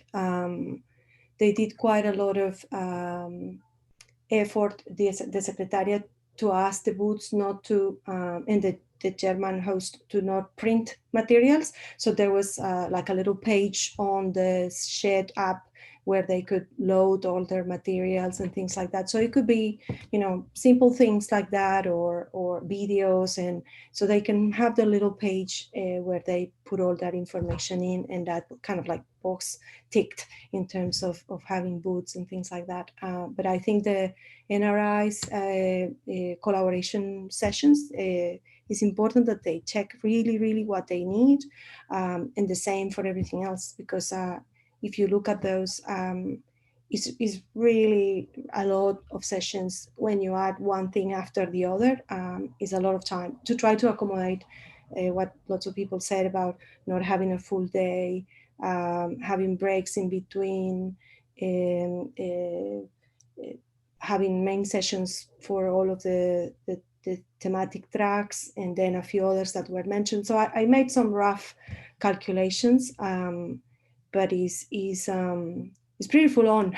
So when you look at that, it's pretty full on. So yeah, just we have a lot to consider, and it's always, we, like in the last couple of years, we have given the selection process to the Secretariat, you know, kind of like our work is done, sort of, and then they manage the communication with the organizers. They put together those spreadsheets to try to figure out where all the, how the puzzle fits. This is a puzzle that is going to take a lot of minds to solve, and I think we need to, when we say get creative, is not that easy. But anyway, just a combo of, you know, Thanks, thinking Silvia. while I'm talking. We're going to come back to that. You know, we're not dealing with those things yet, but it's good to begin preparing for dealing with those other formats. Liana, you'll be the last person to speak in this segment. We're canceling the break because we're running late, and then we'll be back on track. Liana. Thank you very much, Henriette. Liana Galstan speaking, Civil Society, third year, Termac, Armenia. I'd like to have some clarity on we've been speaking about the second vetting, etc. So I'd like really to know how that would look like for us as a MAG members.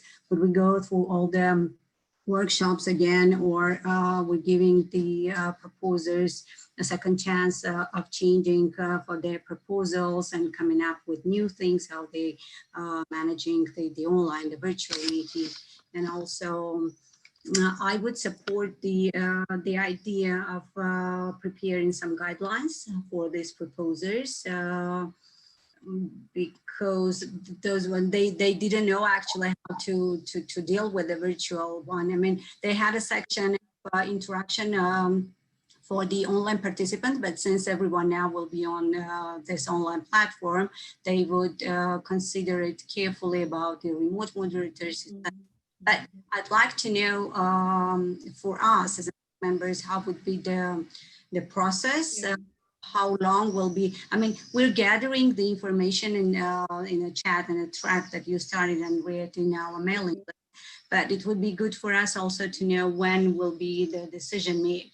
I guess that it's not at this meeting on this couple of days, but anyway, some clarity with that on our further work will be appreciated. Thank you. Also, program duration also, like when we will come up with this decision for how long will be the duration of the overall meeting. Thank you. Thanks very much, Liana, everyone. So this is, we have a big achievement. We have agreed on workshops, but there are quite a few buts for us to consider. So I think the first point is that many of you are pointing out that we need to look at the overall design, and that it's very difficult there's a feeling that 86 is too many, or that it's a lot.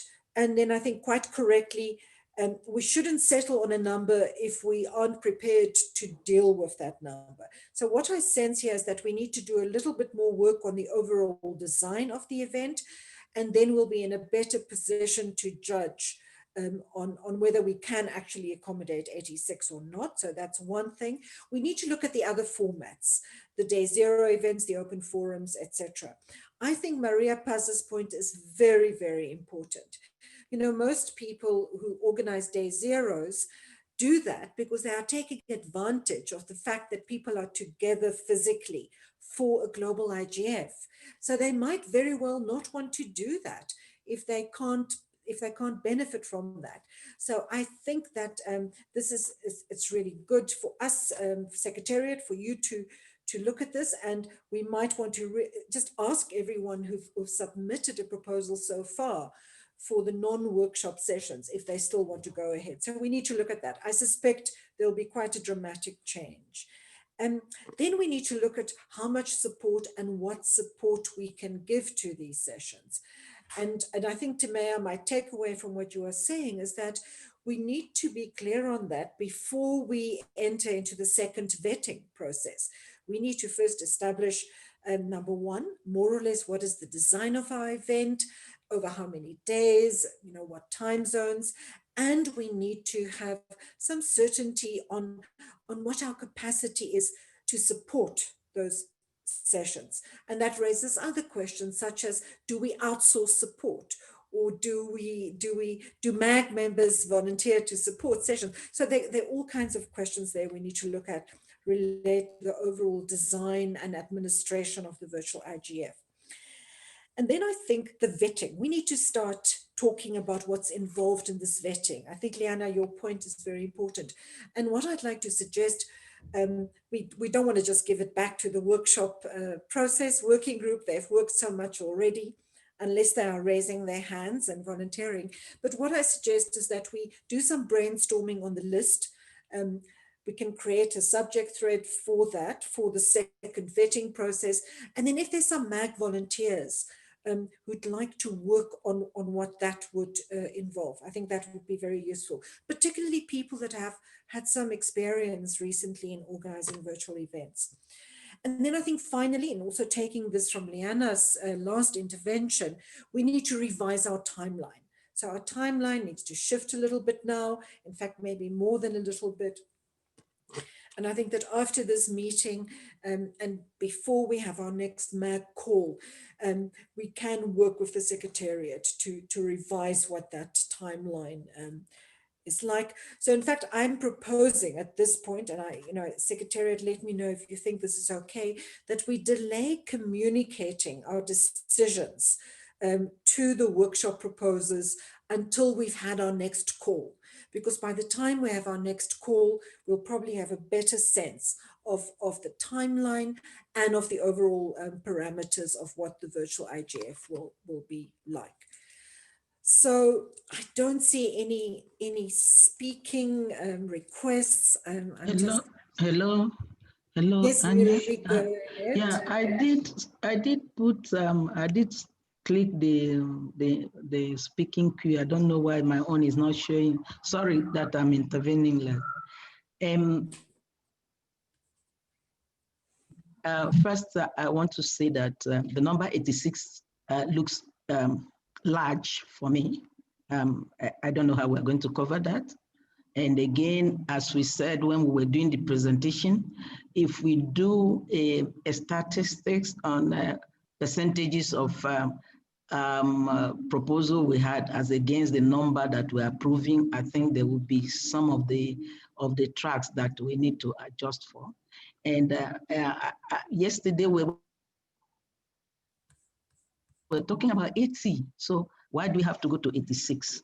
So that's one. And the other thing is that if we put it side by side with other like others have said, then it will give us a better better eye view of what we are grappling with. What I mean by that, if we put, if we say a workshop 86, the other activities, open forum, and this one. So put them side by side and see whether there are, we now will be able to take a decision. So for me, 86 is large. We should look at it and see what we can do and get back to. The 80 was a bit better for me because I don't know whether we have all the resources in terms of technical to be able to run 86 workshop, and how many of them can we run parallel.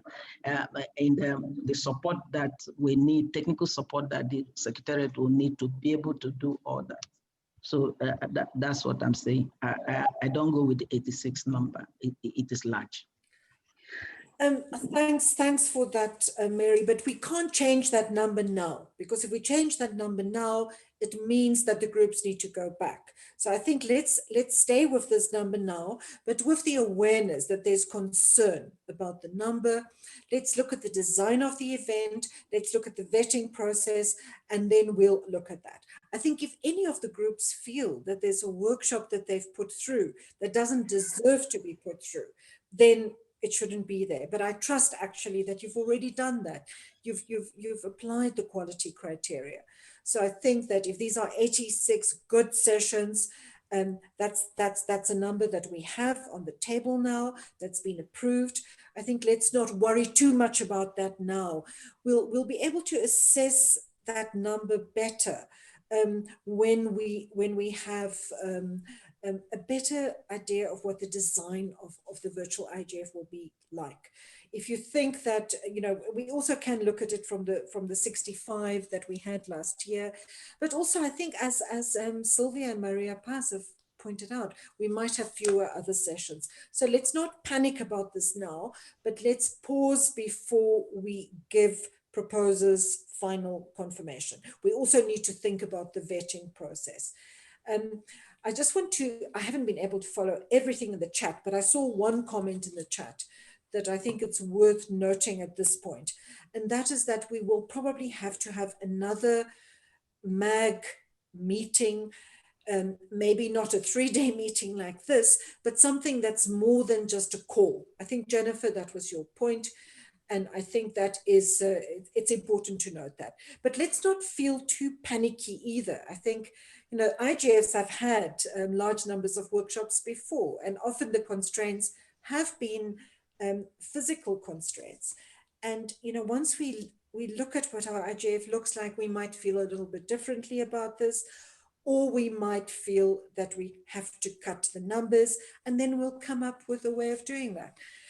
I think work for us to start in the next week is the second vetting process and the revised timeline, and to begin to look at what support we can provide and what support we need for a virtual IGF.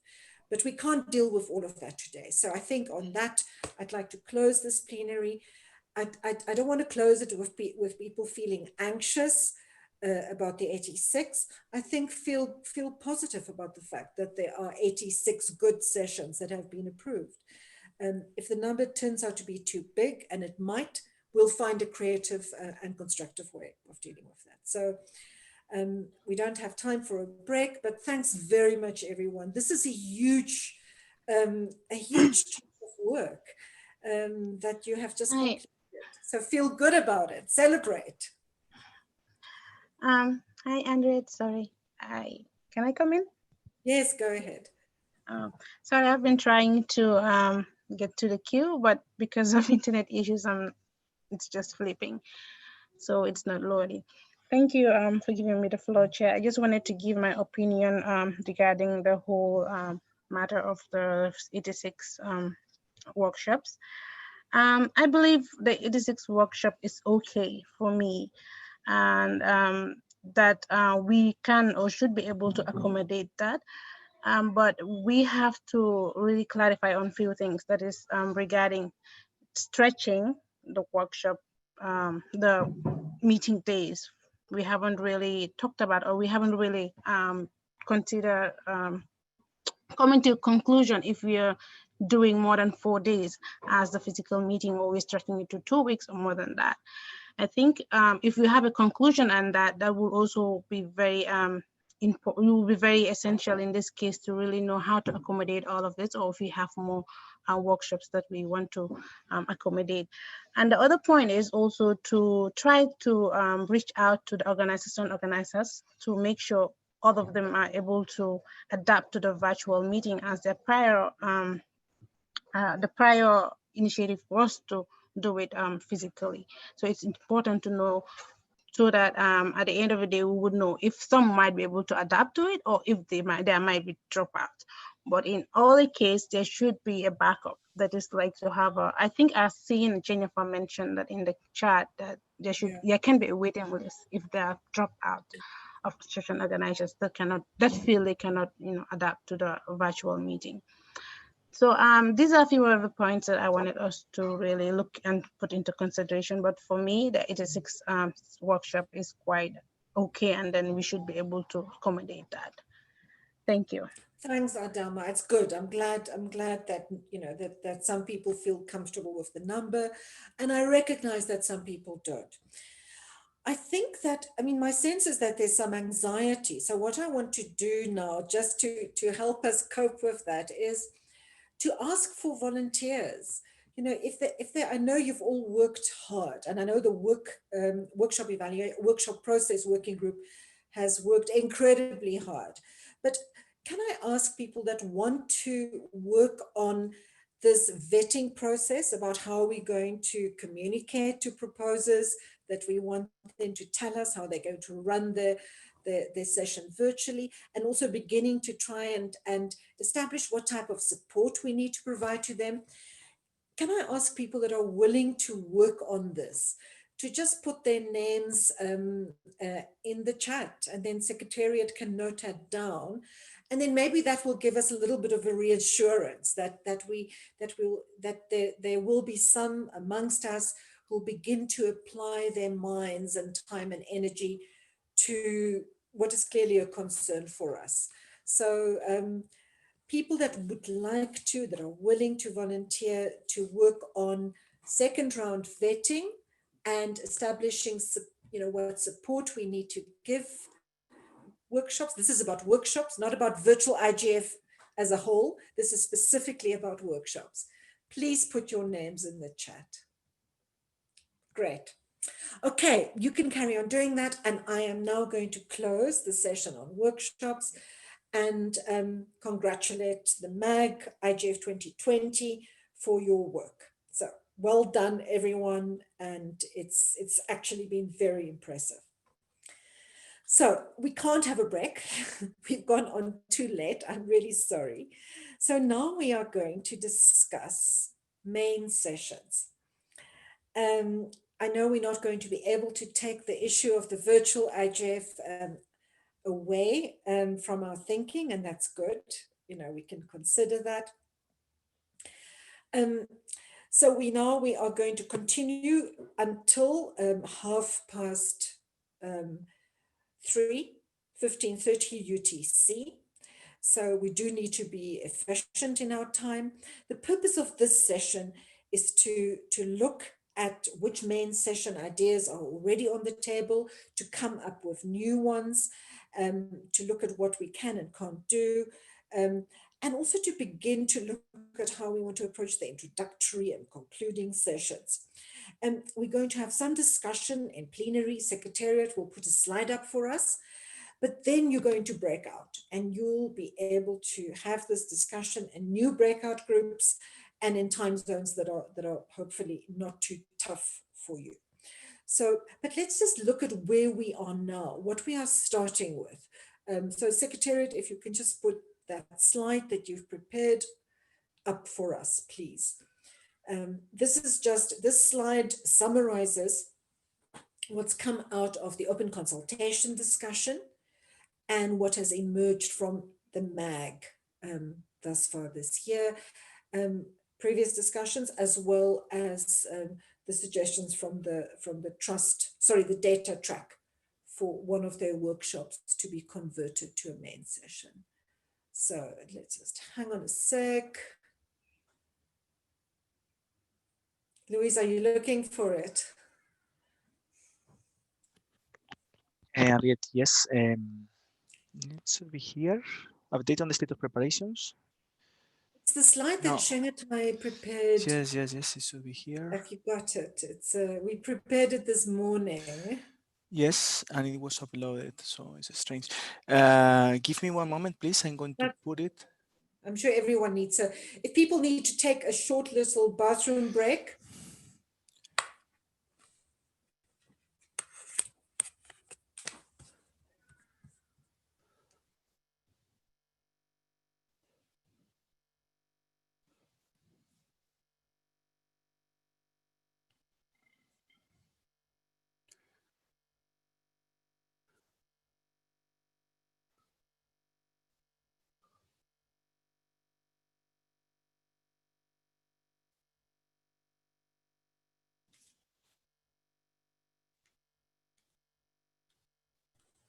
Did you manage to find it, Louise? I'm working on that. Okay. I think I've got it here. Here it is. Here it is. Okay. Okay, good, good. Otherwise, I can share my screen. Okay. It's here. I'm going to open it now. Okay, great.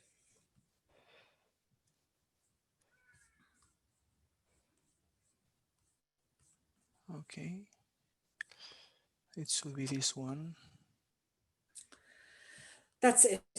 That's it. Thanks very much, Louise. So everyone, what you're seeing in front of you now are just, these are the main session ideas we've started with. In fact, a new one emerged today, which is the one on environment. So the one is the main session proposal that Roberto and Karim and others have been working on since January. And their latest definition of that is to call it committed actions, or definitive or committed actions for connecting and enabling the remaining billions. Then from the open consultation, there was this, I think, fairly strong input that we need some kind of main session for dealing with the digital roadmap, digital cooperation roadmap, and that ongoing discussion about IGF Plus and IGF as a platform for digital cooperation.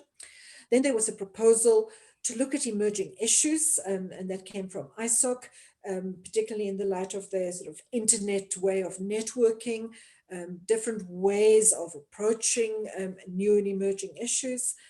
And then there's the NRI session, which they had a lot of consultation to come up with their proposal for a 2020 main session, which was to look at the role of the internet in emergency situations. And then we've heard from the Data Workshop Evaluation Group that they had a workshop proposal, which was a very big picture look at how things have shifted around data governance. And they felt that would work better as a main session. And then just to flag here, I think if you're not aware, just to remind you, I know Wyman is probably with us. He might want to add something on this, but I think we can assume that the specific pandemic issues will also be dealt with in the high-level sessions, which would have been organized by the host country, but which will now be organized in partnership with UN agencies. So just look at the next slide for me, please. Thanks, Louise. The second slide. Okay, so the second slide disappeared off this one. That doesn't matter. I think the second slide had just other considerations that you needed to think about in terms of the main sessions. And that, I think, if I remember correctly, that was introductory and concluding sessions.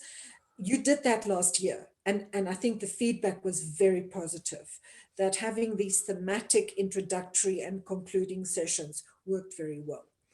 And then the other thing I just would like you to consider in this plenary discussion, but also in your breakout groups, is the impact of having a virtual IGF on main session scheduling and design.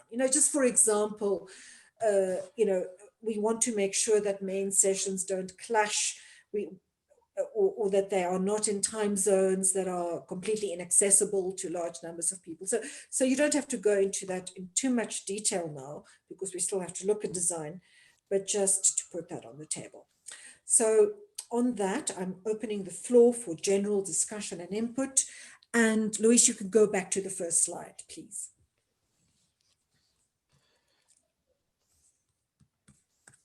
Anyone ready to request the floor? Any ideas or reactions? Remember, you'll talk more about this in your breakout groups, but just to get us going at this point, any inputs?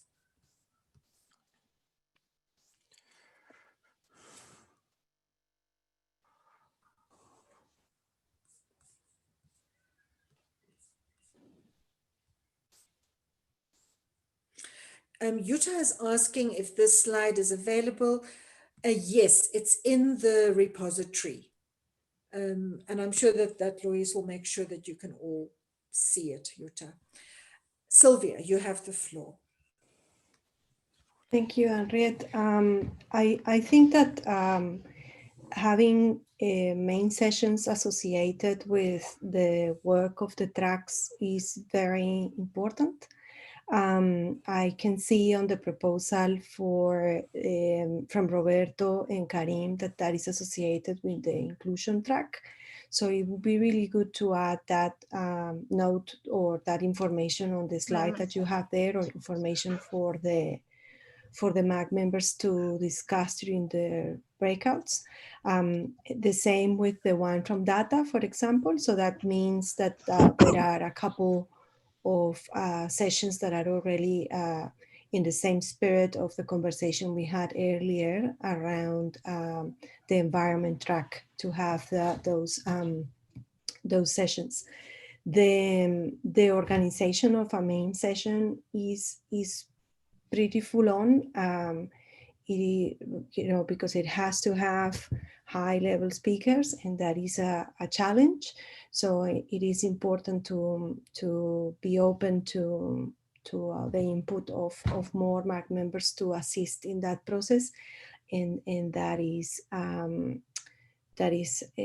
quite a remarkable amount of work that is required for that, and I just don't want the MAG to, especially the new members, to not consider that. I'm not sure about the ISOC emerging issues. I don't think I've seen any document or anything that they have submitted. Normally, main sessions are proposed by MAG members, so it would be really good to see who from the MAG is proposing this, and on what track or how it will work, because ISOC will have to work with the MAG in the organization of the session.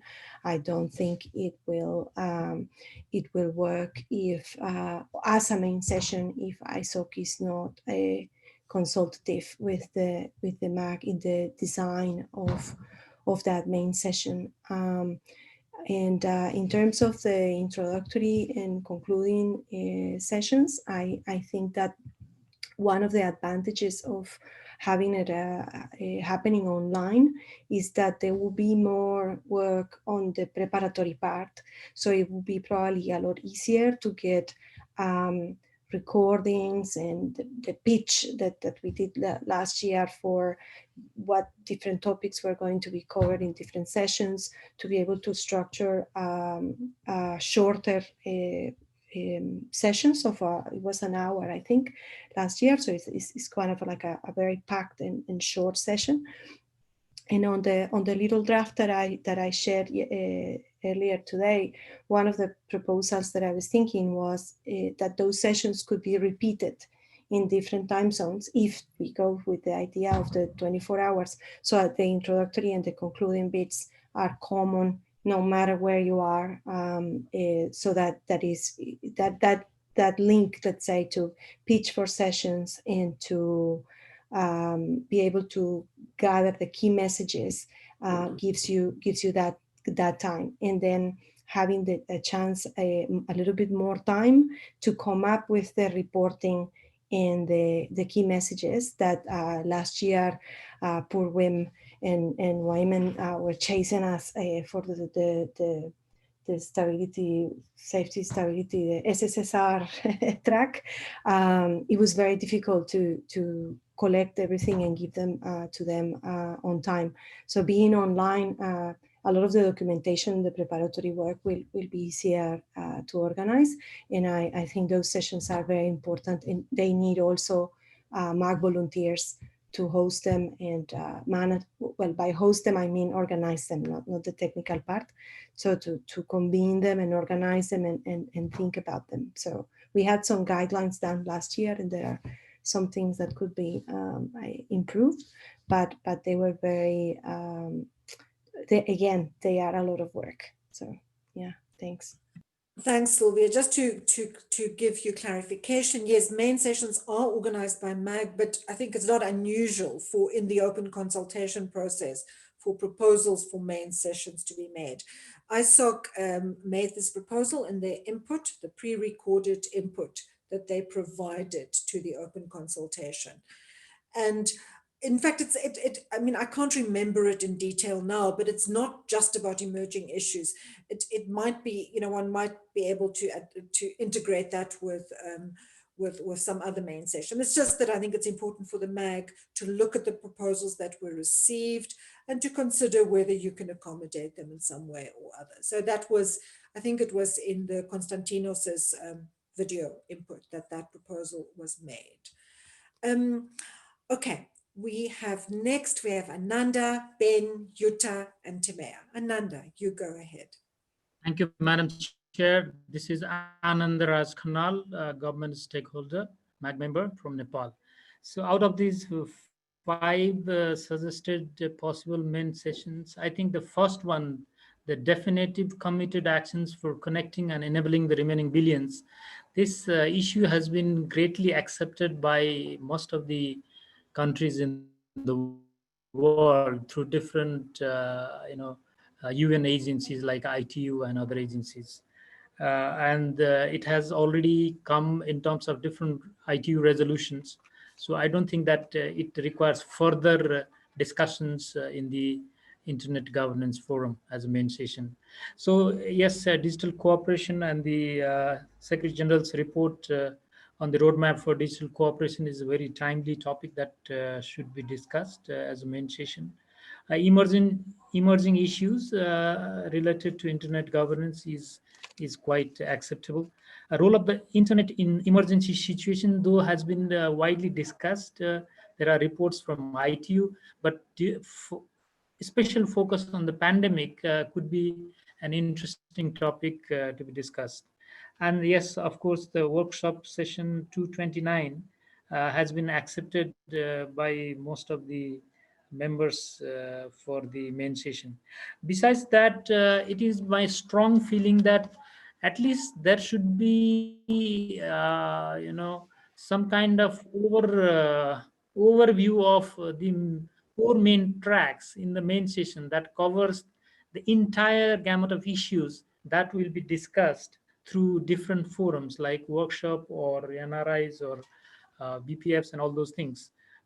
These 4 tracks should be included. That is my feeling for the main session. Thank you.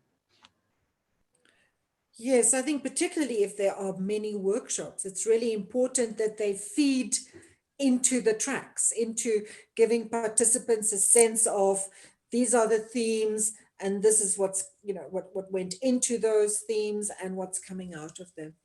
And next we have Ben. Thank you, Henriette. And thanks to the Secretariat for already drawing up the slide for us to look at today. And I won't go into topics that should be covered by the main sessions because presumably that's something you want us to spend time on during the breakouts. I guess it was just to try and get a little more sense of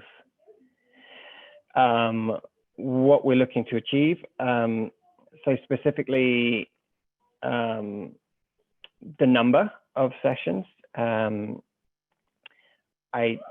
agree it makes sense to have one identified with each of the 4 tracks.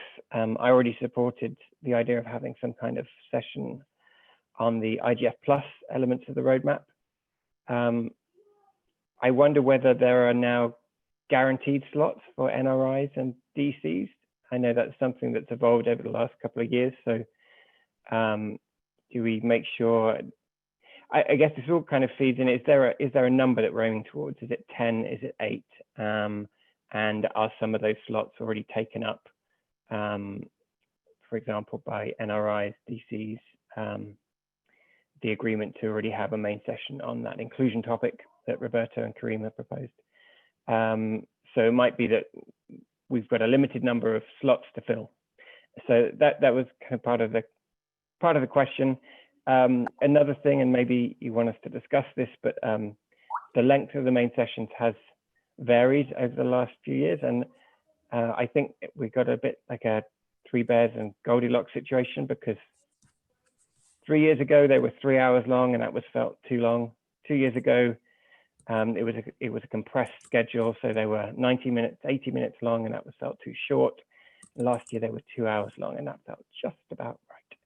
So I don't know whether we should discuss length of sessions or if that's already been decided as well.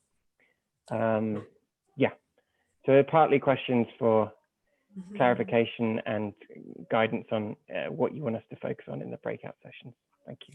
Thanks, Ben. That's very useful actually, because I think at least 2 of the things that you've just said stand out for me as useful for you to talk about in your breakout session. And that would be the number of main sessions that you feel are realistic, and then the length of time. You've all been in online meetings a lot, so you can speak about the length of what a main session should be from experience.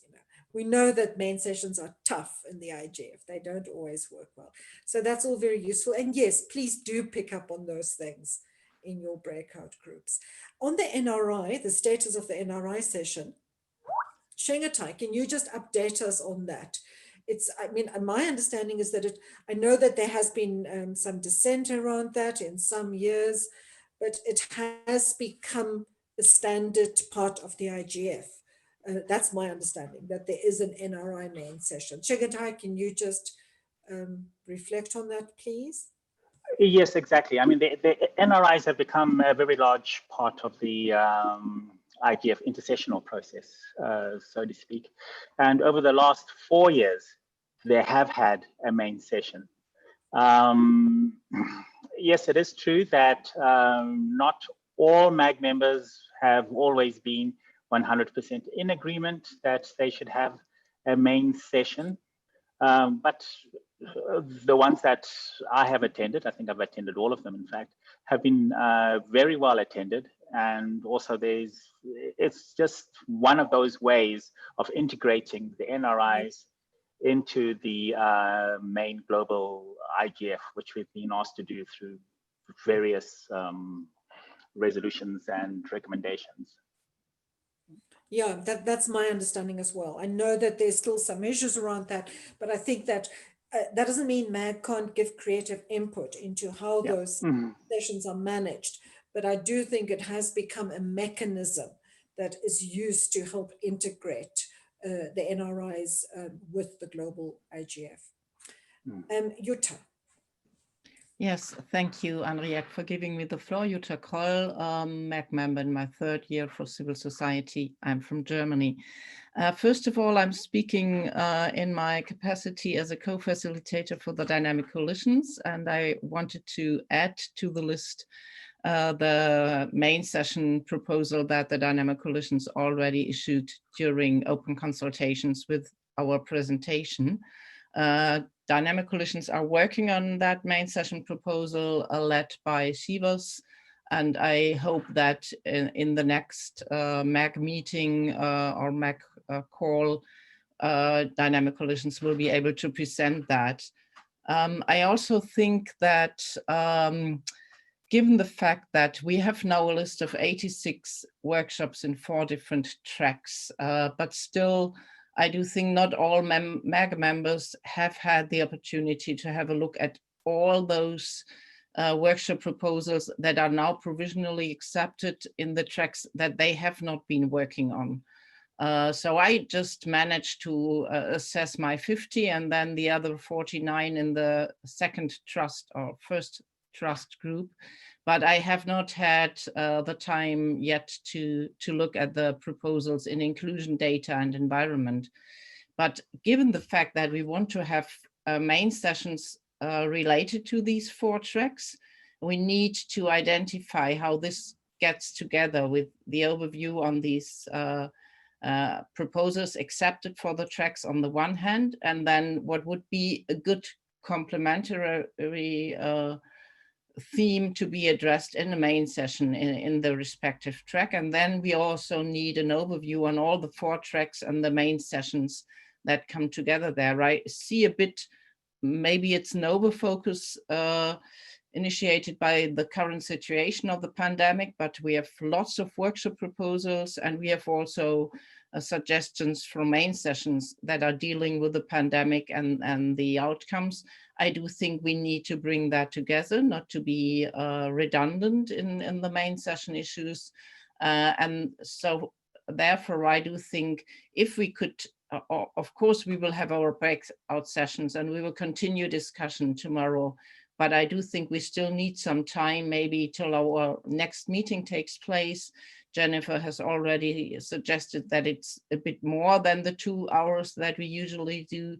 And then we can go into more details of that main session program to make it cohesive and consistent with the workshop session program. So to bring it together. Thank you for listening. Thanks, Jutta. And it's good ideas with that. Tamaya.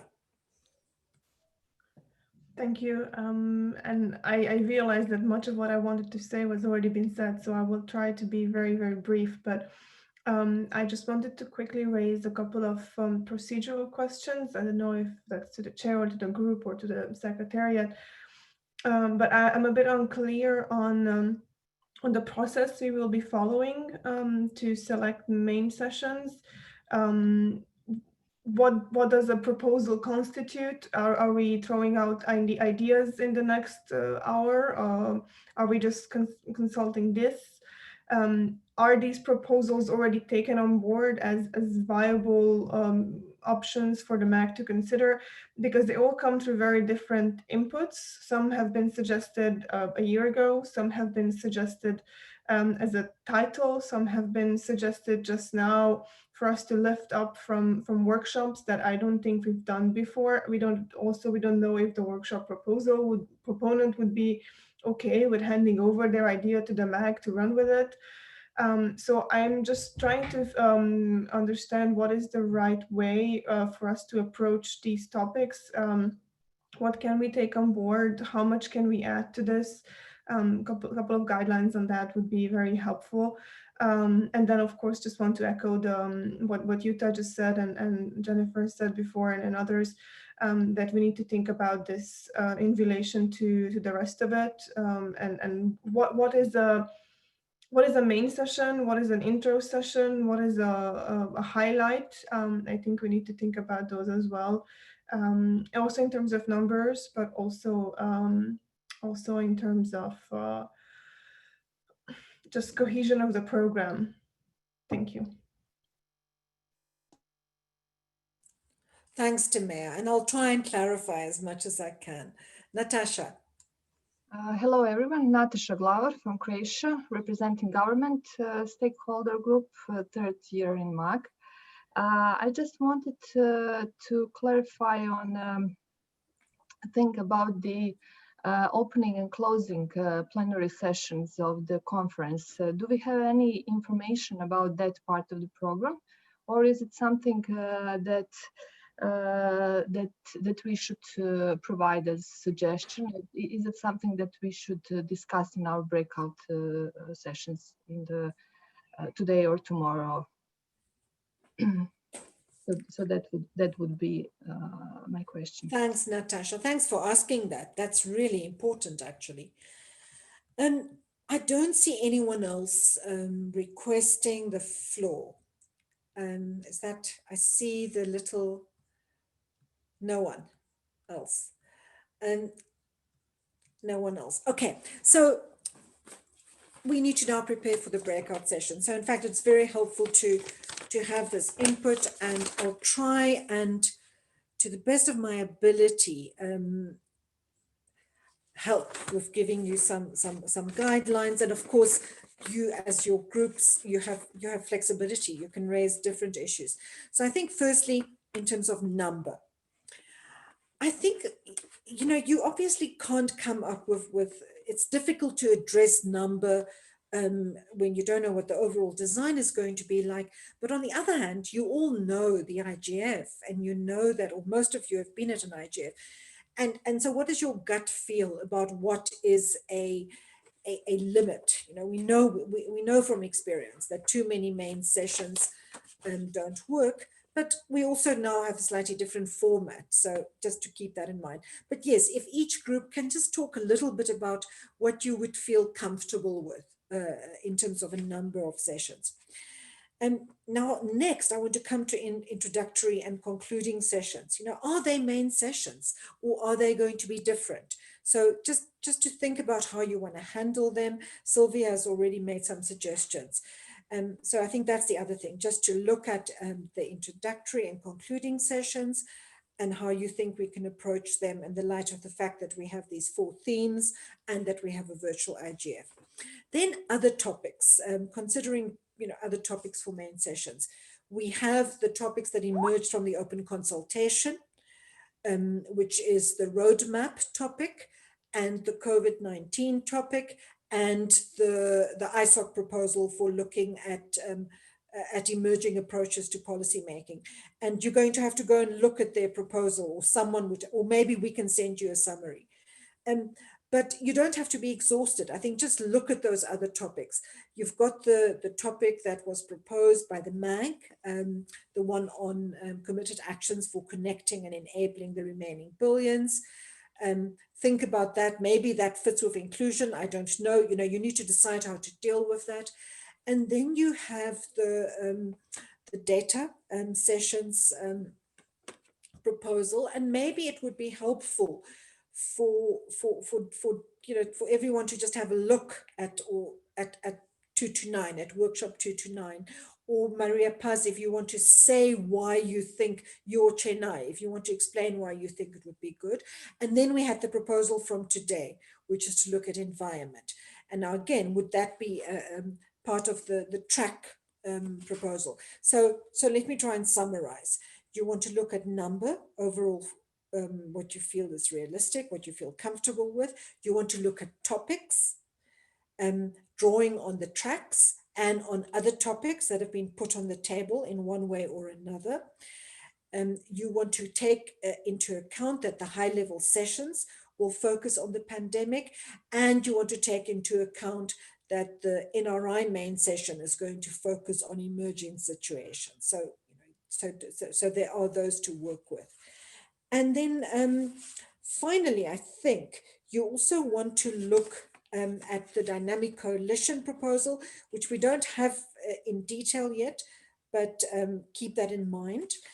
And then we want to, at the end, I'd like you to come up with idea. Oh, sorry, I'm adding Natasha's input.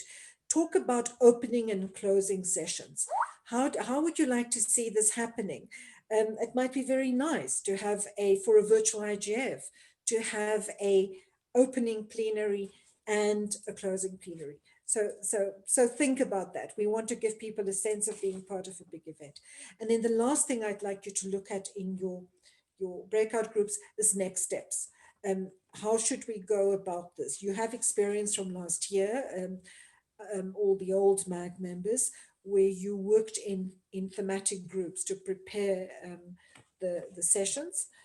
So if you can come up with proposals of what the next step should be and what the working method should be for us to take this process of organizing main sessions forward. So let me try and summarize. Numbers, topics, introductory and concluding sessions and how they relate to topical main sessions, opening and closing plenaries or main sessions, and next steps. So those are sort of 5 areas that I'd like you to discuss in your groups. Is there anything that I'm overlooking? If I may again, Yes, go ahead. Henriette, the DC's proposal was presented, and it's in the presentation that might also be in the repository, so that I would like to draw the attention from the 4 breakout groups also to that. It's not only the NRIs, but also the DC's proposal, just to mention. But Thank so you. we should, Jutta, what we can do is we'll add it to this slide, which just summarize all the proposals, and then we'll update it. We'll refresh this, and this document Fine. will be in the repository. Wonderful, thank you. Thanks. So Secretariat, if you can please get going with that. So, Madam Chair. Yes. Thank you. I just wanted to ask if the Secretariat already have the link to the proposal that Karina and I prepared, or you prefer to share it in this chat? I think the proposal is already in the repository. Okay, if it's already, thank you. And my understanding, and I checked with the Secretariat on this, is that the MAG has already approved this. So so here the MAG will want to give input and help you shape this main session. So I think, but the fact that there will be a main session, my understanding was that has been approved already. So if people want to revisit that decision, you'll have to be explicit in your breakout groups that you want to revisit that decision. Chair? Okay. Go ahead, May... Susan. Okay. Hello, everybody. Susan Chalmers from NTIA, U.S. Department of Commerce. Just a few questions, and please forgive me if I missed this already. But so it's my understanding that the suggestions for possible main sessions, that there is information about these suggestions on the IGF website in the repository. Is that correct?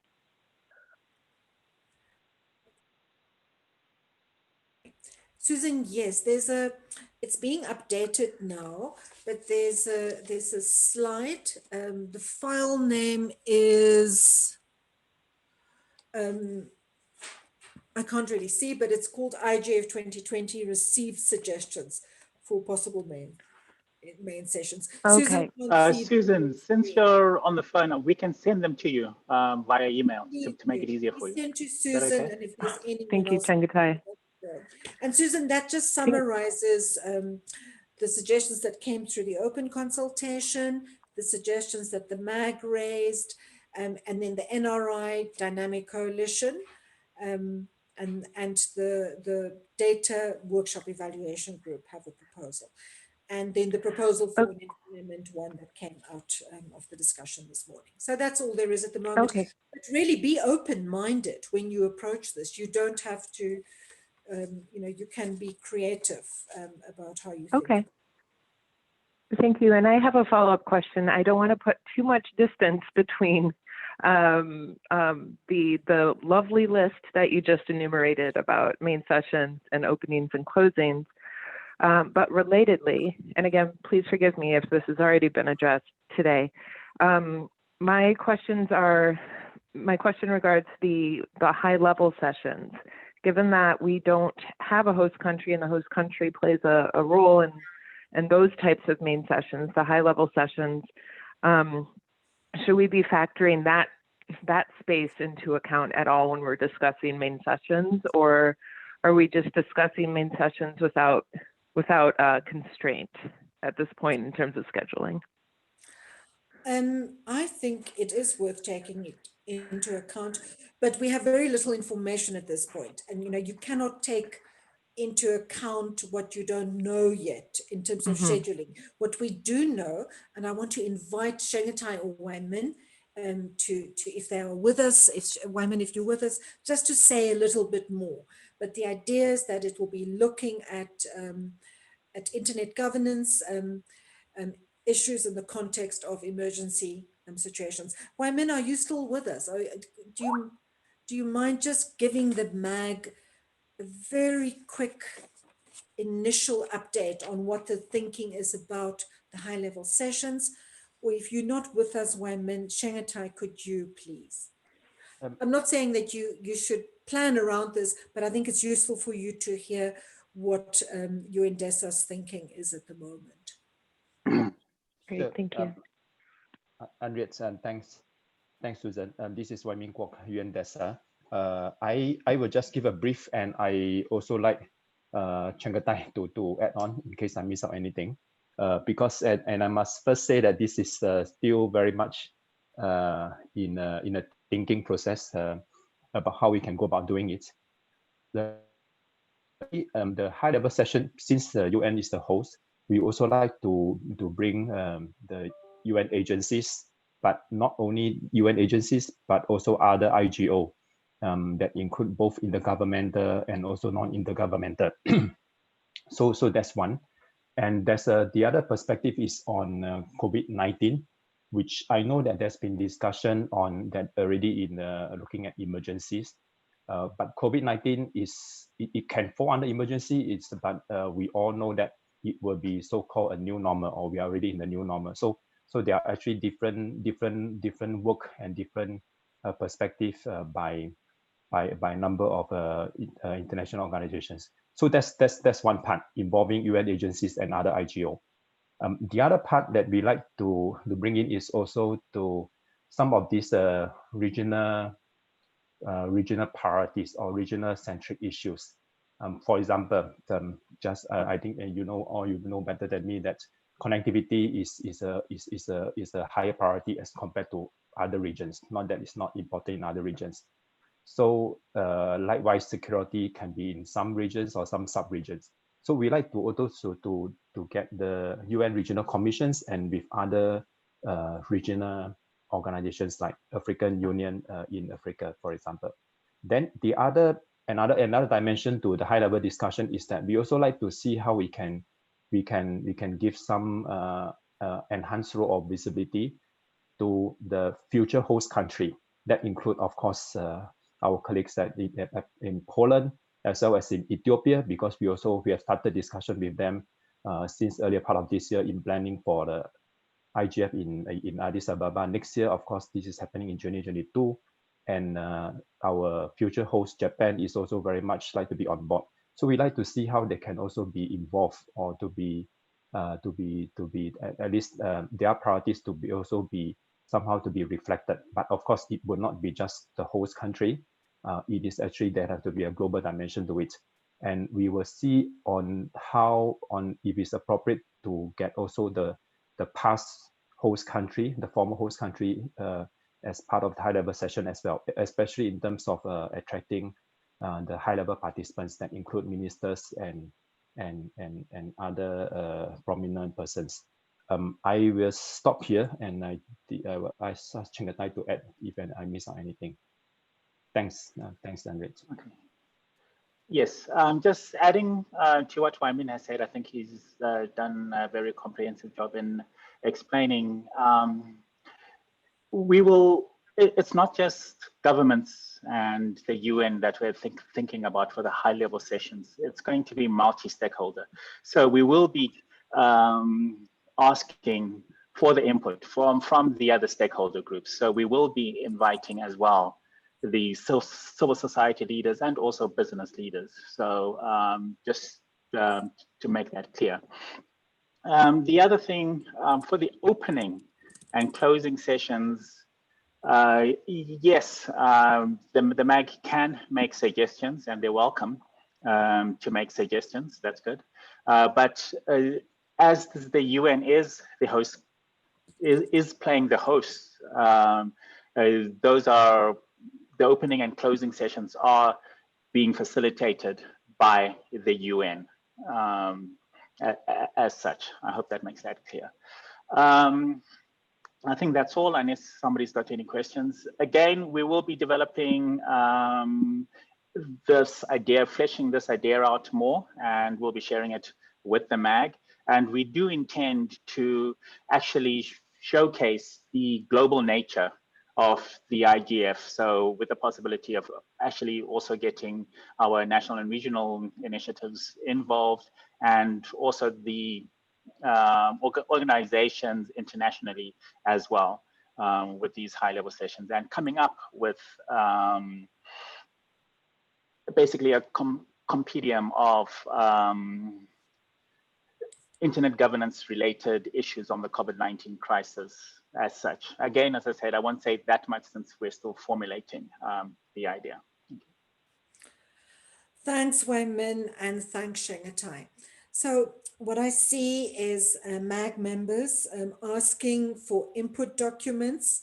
I think, Shanghai always advises us not to get hung up on documents, but Secretariat, if you can, just make sure that the MAG, maybe if we can distribute in one message to MAG members, the workshop 229, well, that's a public document, the summary discussions of the open consultation so that they have some text on the proposal from ISOC and the proposal on the digital cooperation roadmap, and this slide that we have here, which we need to update so that it also reflects the dynamic coalition proposal.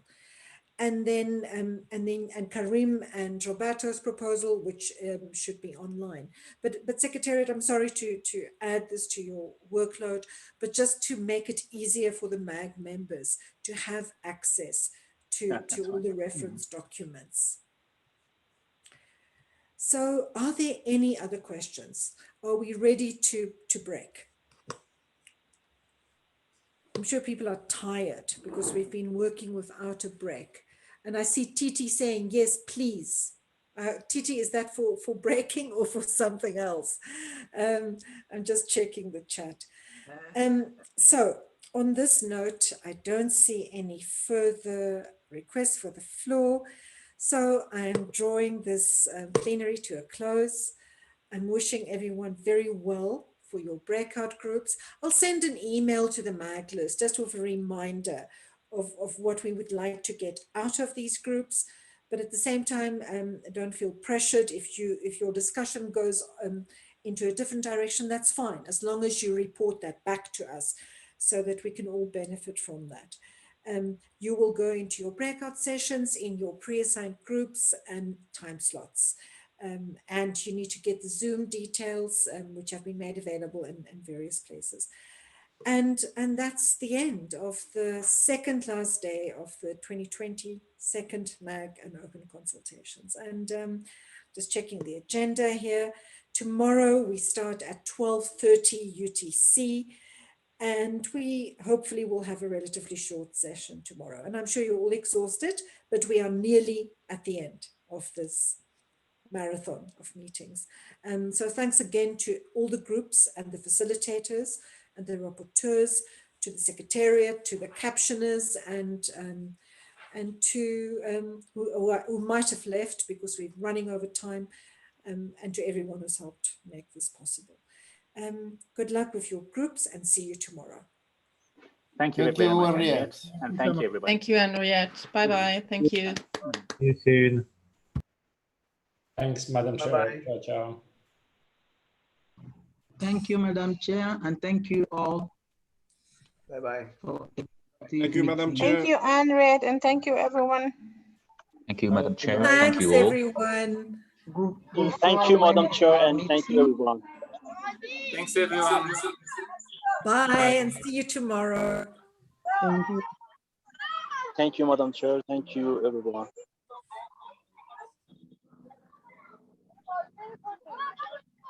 Bye. It's so nice to hear all this. It's like all the children have been let loose. The meeting is over. Yes, absolutely.